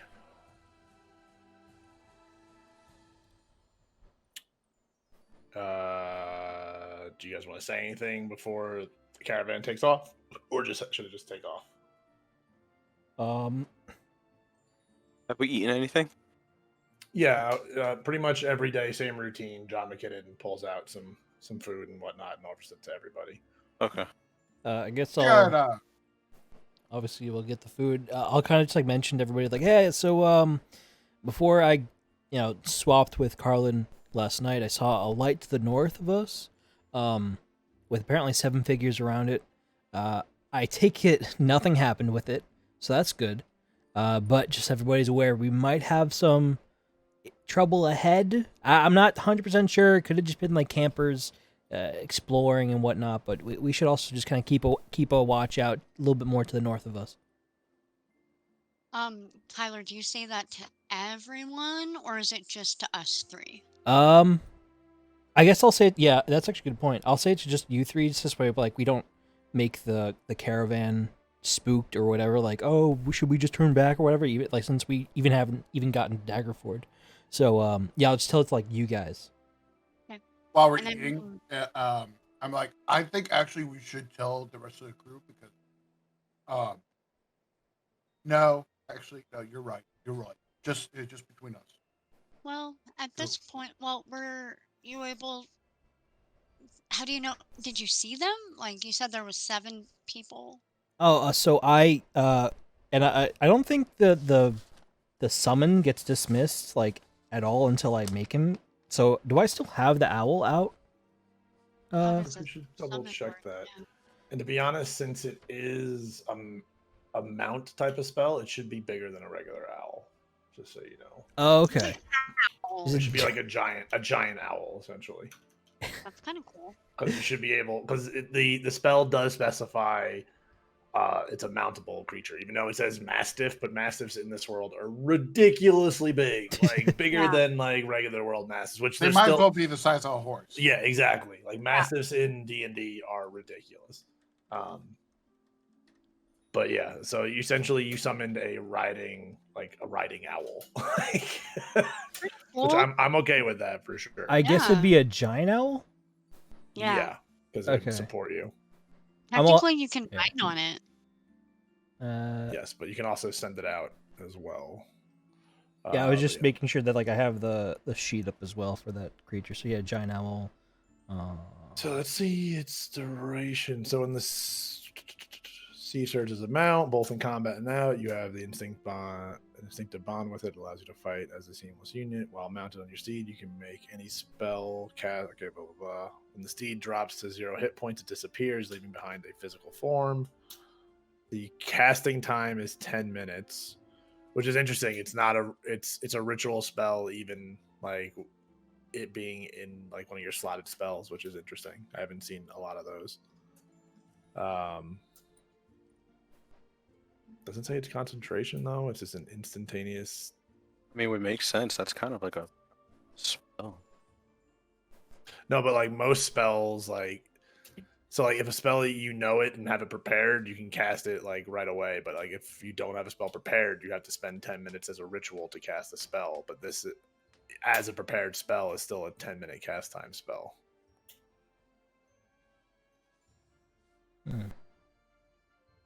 It doesn't seem like it like disappears.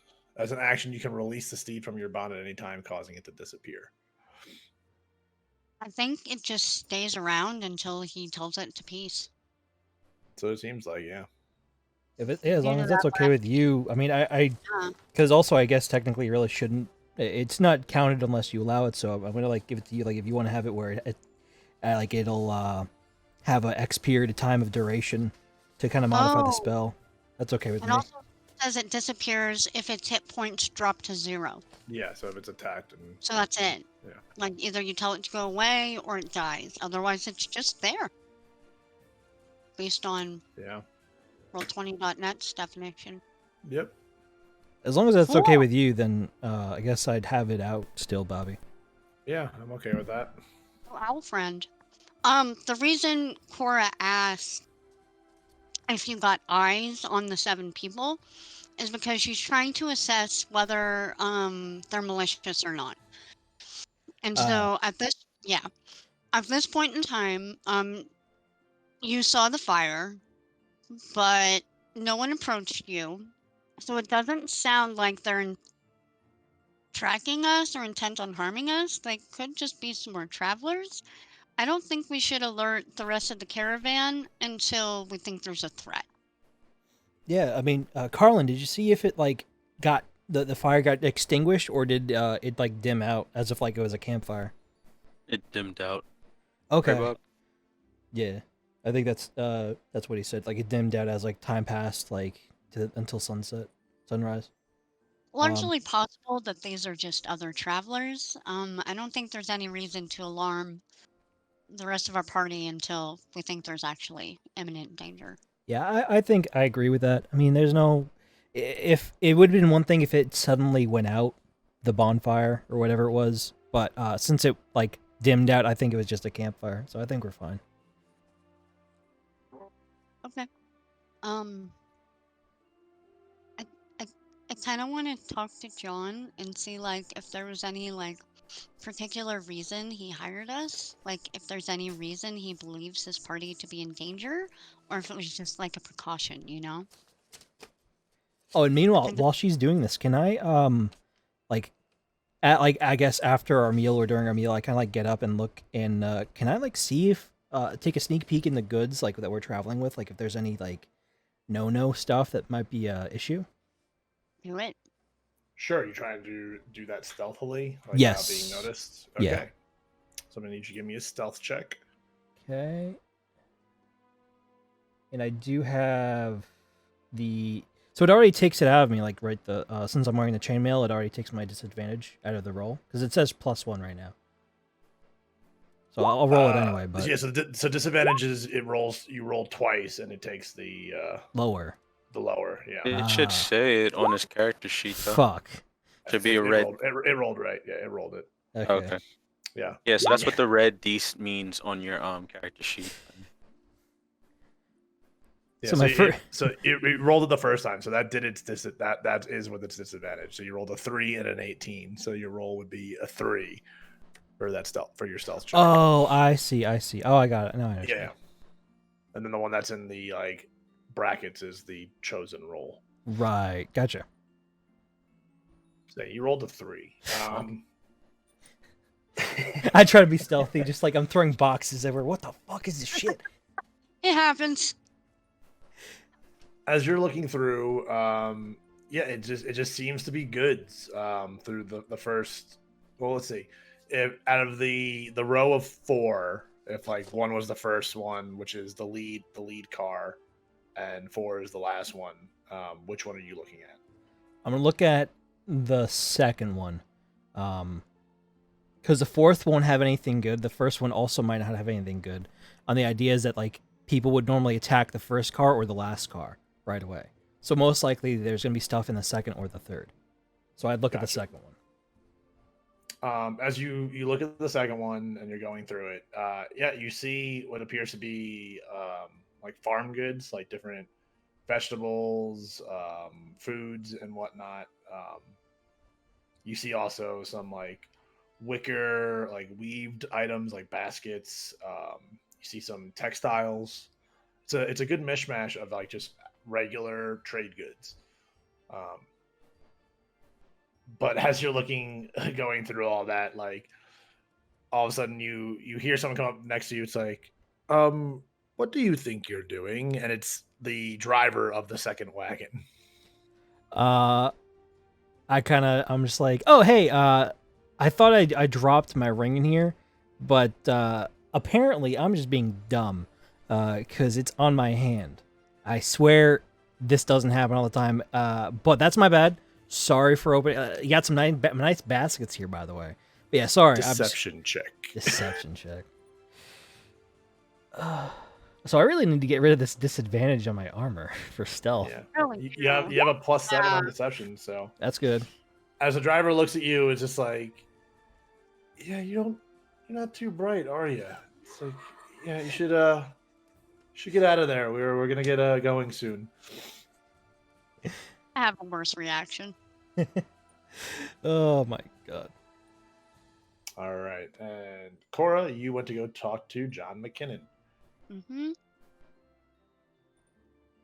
Hello, Lady Cora. What can I do for you? Hey McKinnon. Just wanted to touch base, let you know that everything's looking okay. We haven't really seen anything suspicious. But I was just kind of curious, why you were looking for armed help on your journey. Is there anything in particular that we should be keeping an eye out? Is there anything we should be worried about? I just want to make sure we're doing everything we can to keep you safe. Oh, as I said, the roads can be treacherous from time to time, and it's always good to have a little extra muscle when I'd rather have it than and not need it than need it and not have it. Absolutely. And what happened to your protection? What am I trying to say? From the other leg of your journey? Oh, from the smaller town outside of Succumber to Succumber, I felt where I wasn't able to find adequate protection, so I came to Succumber. Much shorter trip, much not as thought of to be treacherous, and I thought I'd try my luck there. The road from here to Waterdeep is definitely longer and more worrisome. Indeed. Yeah, totally makes sense. Well, we will be keeping watch and we'll let you know if we see anything unusual. Oh, thank you. Let's make haste and get on our way. Indeed. Okay, Cora wanders off. I just had to find out if you like had any particular enemies. Or I was trying to anyway. Anyway, to Waterdeep. All right. Huzzah! As you guys make travel on your third day.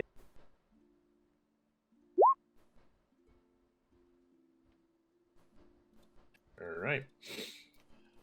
The road again seems to be no problems as you're making your way towards Daggerford. You're able to find and make camp right outside a portion of the road that becomes more rocky on its edges, more like cliff sides, not like super high, but definitely just where parts of the side of the road are elevated above the road, sort of deal. But you guys make it to there before entering into that like long stretch of rocky areas and make camp for the night. Who would like to keep watch? I'll keep first watch. All right, give me a perception check. Yes, sir. Add to that there.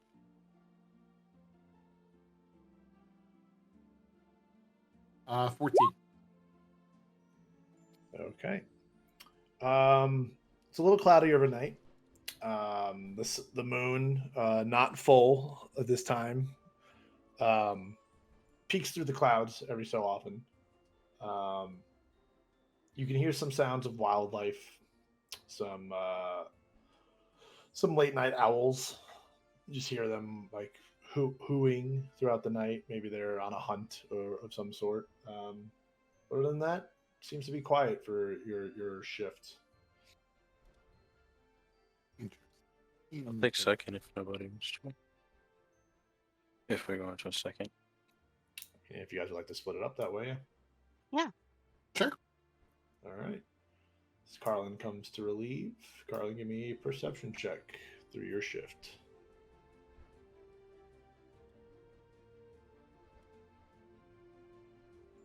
Jinkies. 8. Okay. Your portion of the shift is much darker than earlier in the night. The cloud cover has kind of taken over the moon, where you're not getting much light cover over the areas that you can see. Again, you're hearing owls as well, and everything seems quiet. Okay.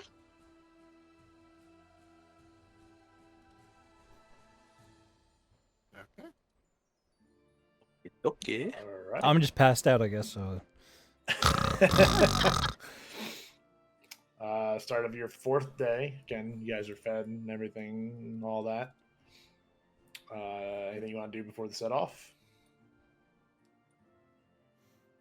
So if I still have my owl, I guess I'd have it like just kind of scope out the area quickly before we head out. Not that like I'm starting to get worried that the less that happens, that there's gonna be something that big happens or comes up. So I want to just like scope out the area real quick before we, I guess, set out. Or even to like the north where we, even though like we've well past where the fire started from the other night.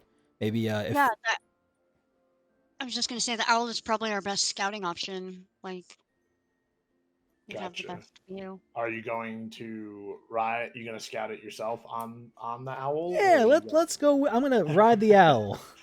All right. Fuck it. Yeah, do it. And if you hit me with the dex check, I will hurt you.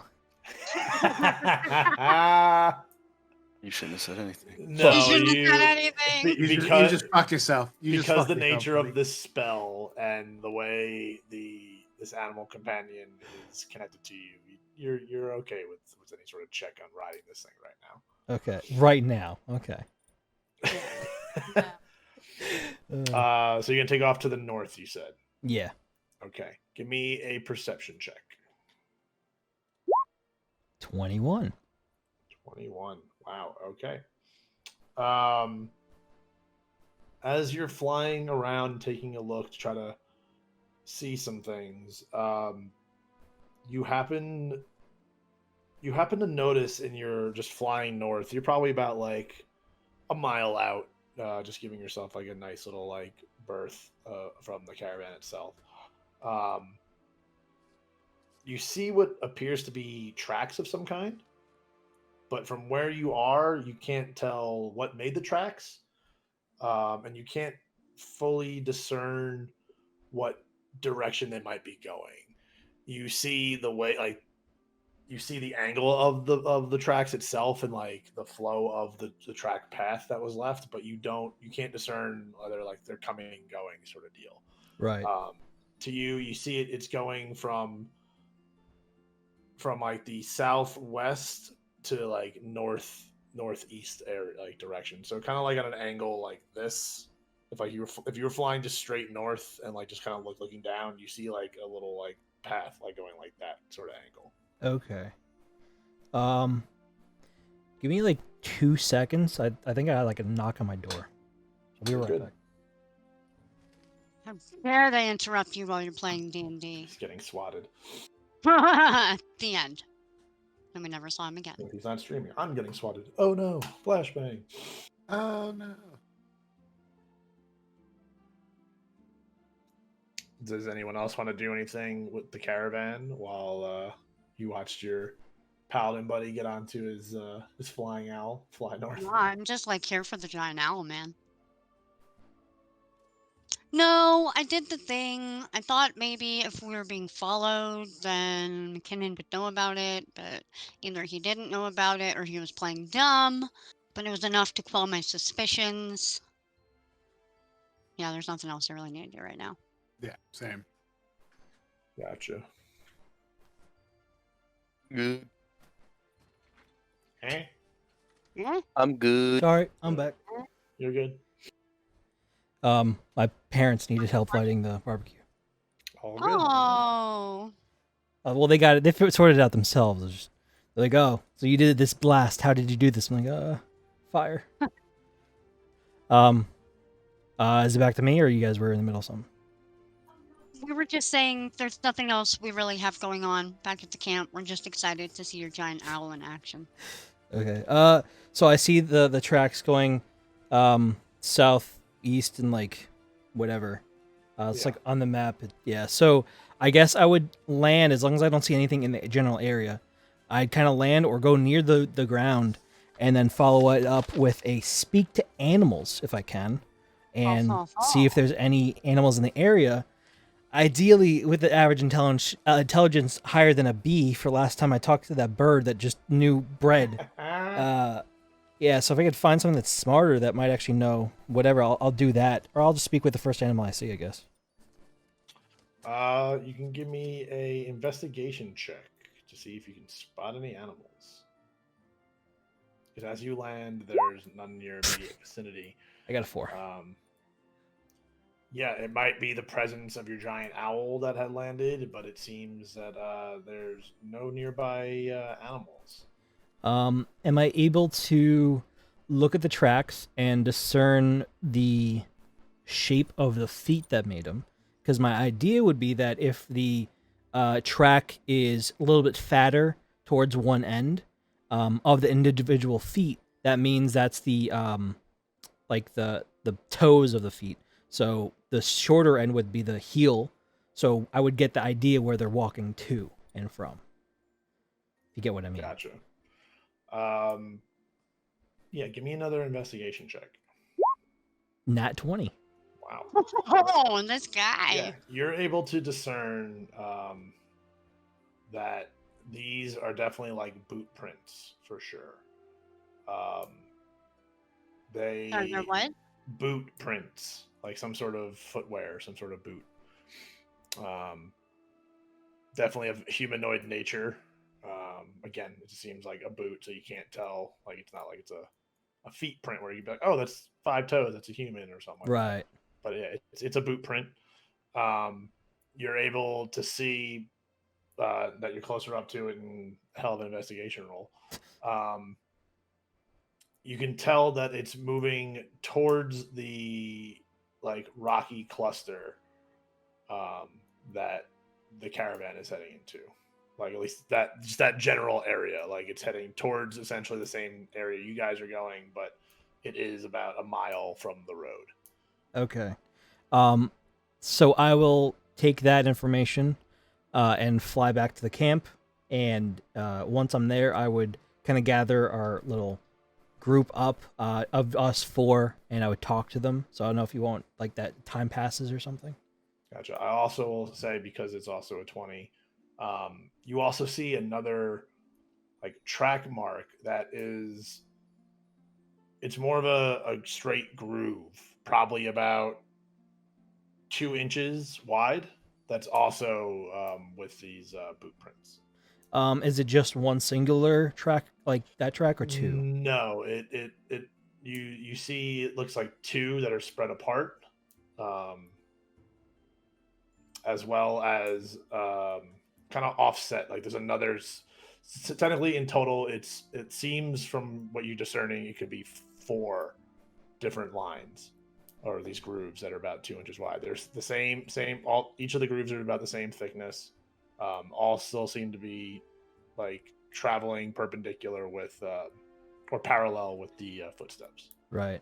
And to my knowledge of this area, there would be no reason to go, let's say, with a wagon through the woods. Like the best course of action to get from one, like let's say, Succumber to Waterdeep, as we are, is along the road that we've been taking. There's no reason to actually take the woods, right? That would be your best assumption. Yeah. Okay. And again, it's not really woods; it's more like hilly plains that's now leading into like a rocky area. Right. Okay. So okay, I got you. Where like the path we're on is more so equipped to be a path. Yes. Yeah. Like yeah, what your caravan and wagons are traveling on is an actual road. These are people that are traveling off the beaten path. Traveling about a mile north from the road. Okay. So then I'll fly back. And then if there's no like nothing you want to do in between, I'll just go right to me grabbing them and talking to them. Gotcha. Yeah, that's fine. You fly back to the caravan, you land, and you're able to pass on this information. See, I'll kind of gather Cren, Carlen, and Cora just like kind of off to the side, out of earshot. And I'll say like, yeah. So I finished my investigation. I couldn't find out that much, but all I know now is that I'm guessing that the people that I saw the other night with the fire, that could be somebody else, or that could be leading to something more problematic for us in the future. It looks like about a mile ahead north of us, there's tracks, and either a caravan or a wagon or some sort of cart, something with wheels, is going to, well, they're probably already there, the rocky outcrop that we're going to right now. So my best guess is they're going to have advantage, if you will, and on the hills or whatever, they might have bows and arrows. We might be walking into a ambush. So I want to ask if maybe we should find out if there's any other path we might want to take with Johnny over there. What do you guys think? The people that are going to ambush on the us. map. I'm sorry, what was that? The people that look like they're going to ambush us. Can we take them? Well, there's about 7. If they're the same people that I saw from the, or I had whatever help with seeing at the camp the other night, that there's 7 of them at least. They could have had more people show up. They might have height advantage as well. So I'm mostly a melee guy, and we got our monk sorcerer here, which is, I guess, a mixture. But if you guys are confident, I know, Cora's a ranger. You got your new weapon that apparently can't hit apples. So maybe we could take them, but I'm not too sure here. We've seen worse odds. Yeah. Good. And also, like, People out. how do we know that these people are actually going to ambush us? Oh yeah, like did they like?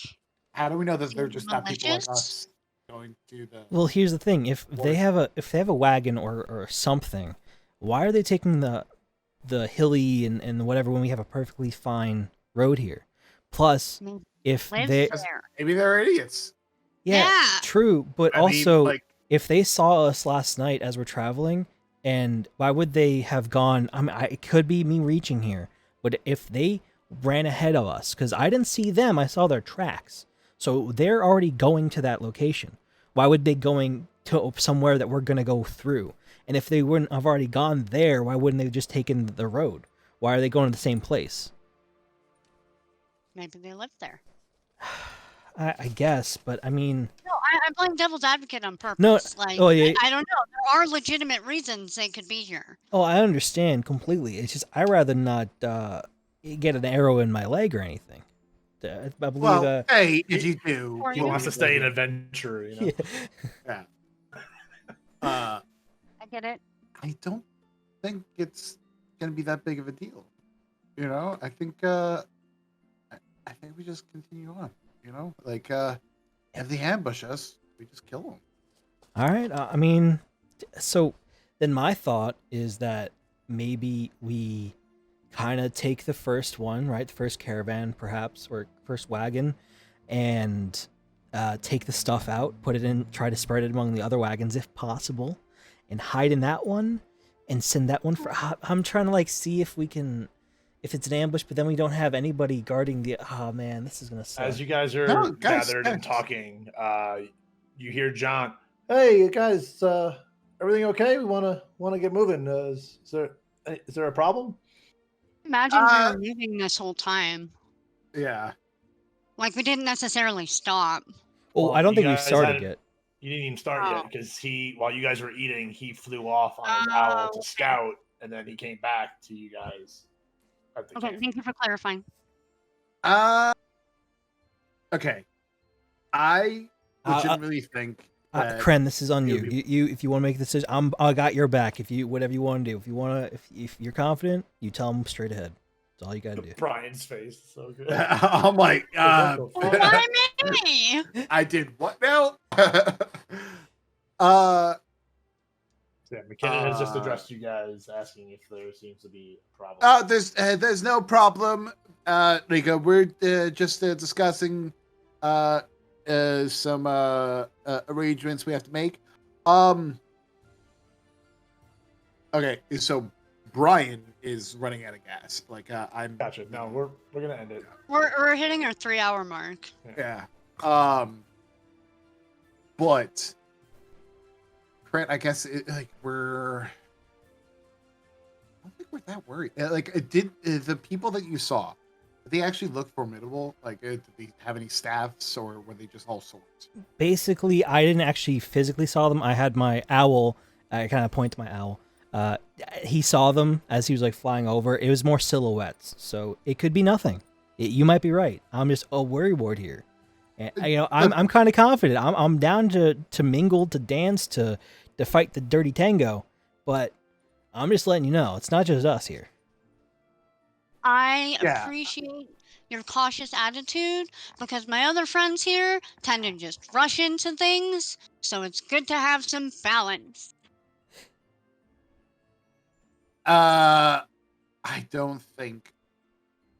I think we're gonna be perfect.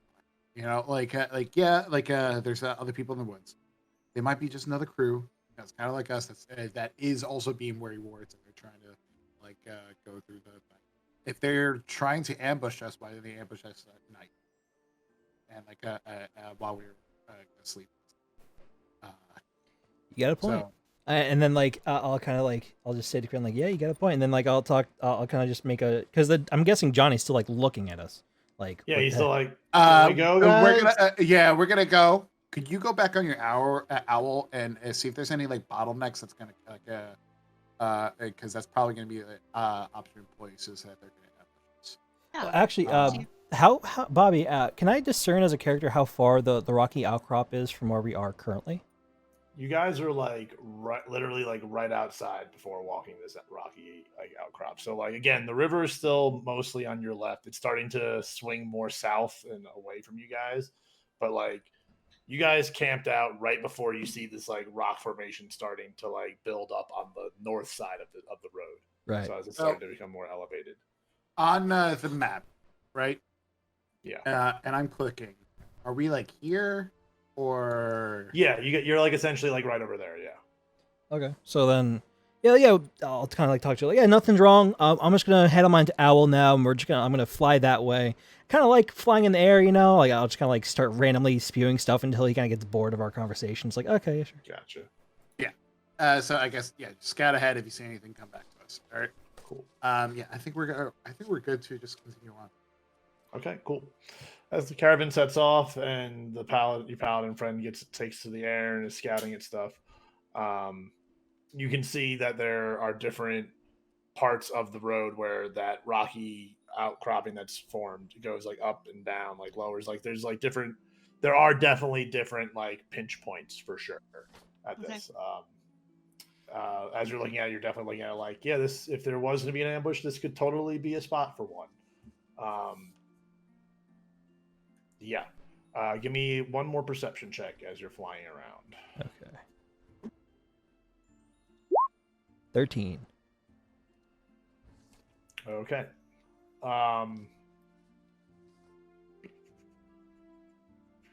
13. Okay. As you take one last swoop around before coming back towards the caravan, you definitely see a really tight pinch spot for sure. You don't happen to see any sort of tracks or anything like that, but you're definitely looking at a spot that it makes you cautious, as the caravan is less than a mile from probably getting to that point. Okay, so I'm well ahead for a little bit. Okay. But as you now return back to the caravan. Gotcha. And so I'm flying over. I'm oh, so I kind of look to them as I'm flying, I guess. I don't think we have a signal to be ready or whatever. If anything, I'll look at Cren and kind of get all the three of them's attention. I'll grab my weapon, I'll kind of shake it a little bit, almost be ready. I don't want to audibly say this because I don't want to worry anybody in case nothing happens, but yeah. And then I'll kind of fly alongside the first caravan or first wagon. Sorry. Gotcha. As you guys come up to this location, I will show you an actual map for this. Ooh. A map? Uh-oh. Uh-oh. This is essentially what you guys are coming through. The river's kind of come back up again, but again, there's this big rock wall or cliffside that ranges from the beginning and the end of it is very low, the same level as you, and it escalates up to about 30 feet at its highest point.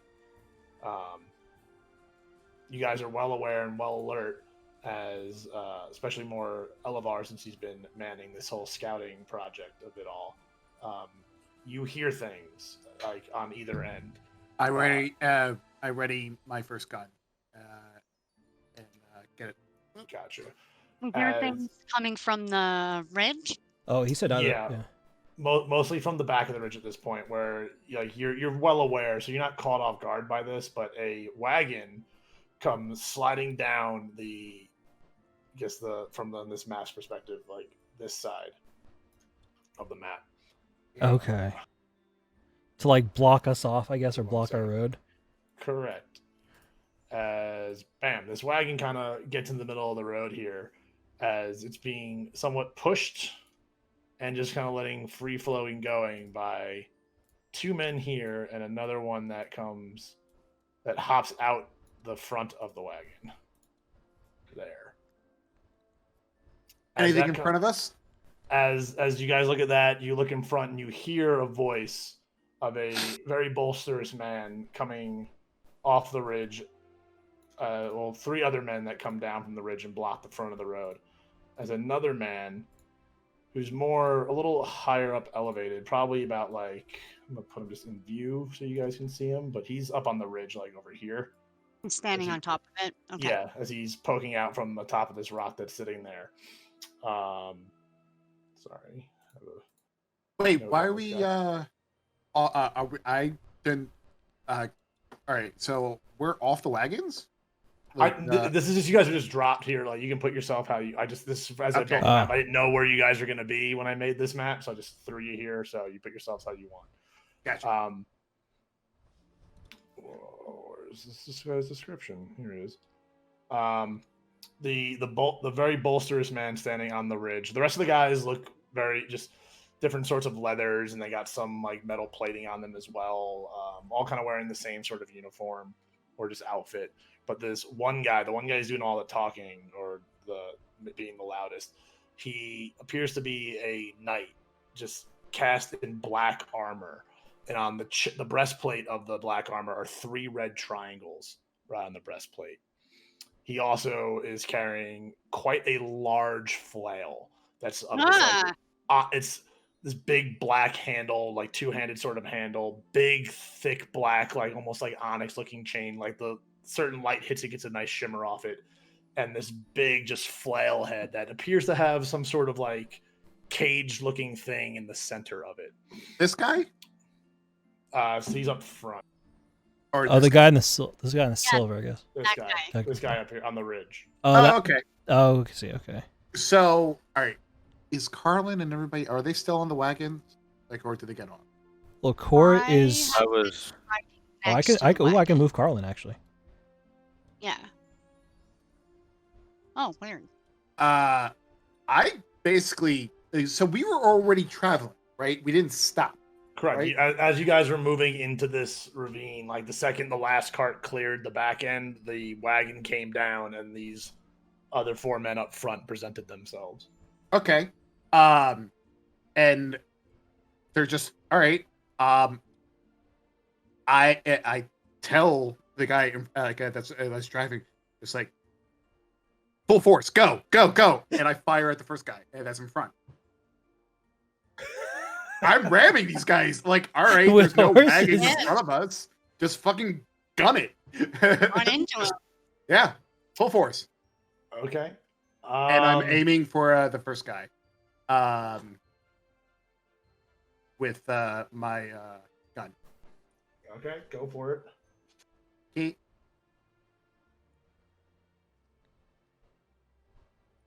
How far can that gun shoot? What's the range? Ooh, I guess that I one.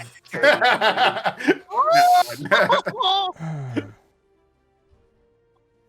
Wow. Yeah.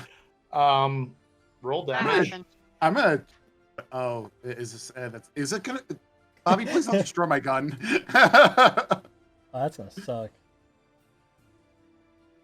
0 damage. Jesus. How am I supposed to make you kill the horse that's in front of you? You 0 damage. You get to have it get spooked because of the fire, and it's like it just misfired. Thank you. Appreciate that. Yeah. As the misfire goes right past the horse, is like it literally the bullet whizzes past it, hits the dirt on the ground. The horse on the right side of your wagon rears up as it seems to snap some of the leather like buckles or whatever has it connected to the wagon. Harness as it breaks free from it, and John McKinnon is not able to fully get control of his wagon, only having the one horse. As the knight in black armor cries out, "Don't even try it, McKinnon. You think you could take what is ours and get away with this? You and your new friends will pay dearly." And we're going to end the session with that, and we'll pick up from there. Cora hears that, and she's like, "Fuck you, McKinnon! I asked you those questions." And I kind of chill out. Why do you guys want baskets and other weaving goods? We're bad at our jobs. Yeah, it might be something else. All right. So, Bobby. Yes. If I didn't incredibly fuck up with that, what would have happened if I? Who knows? I mean, Okay. the knight was trying to say something anyway as you were doing that. So he was, like I said, he was already in this bolsterous mode of like calling out to the caravan. But I mean, I wasn't gonna stop you from trying to fucking just pop a shot and fucking keep going. Drive by. I will say at first glance that all these guys have large crossbows on hand. So like, it's not like you wouldn't if you did charge, you would have charged through with some shots getting fired at you for sure. But who knows if something else might have happened, you know? Okay. So Well, that was good. you That obviously was fun. you don't need to answer this because it could be like revealed later or whatever. But like I really should have thought like wherever McKiernan is probably whatever like goods that he might be smuggling is. So like I should probably check the first cart instead of the second one because I use logic instead of like. That was a good thought, though, Yeah. to go through their stuff. I didn't think about that. But Yeah, I was wondering if you guys were actually going to take the caravan or not, because you could have totally just went to Alavar, and he could have just probably sent you to Waterdeep and whatnot. I was kind of ready to shake. I want it money. I also wasn't. Also, I wanted money. I'm also not gonna lie, wasn't prepared for you to be like, let's go to the fucking underworld. But I was like, all right, like literally as you said it, I was like, oh no, we can do this. Like we can totally do it. Even if you guys fast traveled to Waterdeep, still could have had something. It wouldn't have been map-based combat shit going on. But Right. I created this to be like, they haven't seen like real combat in a while. Like the last thing you guys fought, you ran from because it was a giant fucking monster. True. Like the barracks fight was more of like a duel. Like Yeah. you know, you guys didn't really fight things in the mansion. You fought maybe like little Kinda. things, yeah, but not It really. wasn't a real fight, though. Yeah. Gotcha. So I was like, with the new group, I was like, I need to present you guys with a fucking challenge. Like, here you go. It's like we've had some fun with the RP and puzzle solving, but it's like time to have a fucking fight. So, all about it. so just so you guys know, like how we normally do the 2-week break and pick up in 2 weeks. Me and Sarah are actually moving our apartments that weekend. Oh, nice. Oh, okay. I would like to say we can get a session in next week, but between like everything that's going on, I don't know. Like we might be able to do this battle and like that would be it, essentially. That'd be fun, even if it was a short session. Yeah, so if you guys want, we can meet next week, play out this battle, and if I have some other stuff prepared, we can continue a little bit beyond. But other than that, if that doesn't work out for everybody as well to do next Sunday, we'll have to do it in 3 weeks from now. But me and Sarah will be in our new place. We'll actually have a fucking like office, like computer room, which will be really fucking nice and everything like that. We're upgrading to a 2-bed, 2-bath in our building. So Very super nice. fucking excited about that. Get some more space and whatnot. But Okay. I will be in contact with everybody. Again, check Discord, and we'll discuss to make sure if that Sunday works. If it doesn't, again, no pressure to make next Sunday work. If it does, it does. If not, Next Sunday I still have with my other. You have your group, right?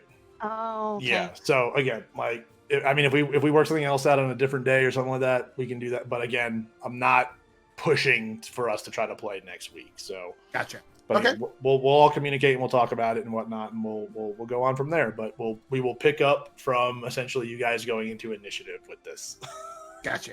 Cool. Dope. But thank you, everybody. Thanks. Appreciate every single one of you. This is a fantastic session. I'm glad we can get Cren his gun. We got to, Almost like. he I already was shot so his friend in the scared. back. I was expecting like an Elmer Fudd, the barrel just explodes like black. Yeah. Just I so face. was thinking about that, but I was like, I'm not that mean of a DM where I'm gonna break the thing he just got. Like, but I definitely was like, oh, you're shooting this horse like in the back of the head, like, and you're not getting your stampeding going. Like, that's definitely not happening. Yeah. But yeah. So again, thank you guys. Love you all. Thank you for sitting at my table, listening to my stories, and we'll see everybody when we see them. Thanks, All right. Internet. Bye, everybody. Bye, stream. Hear that?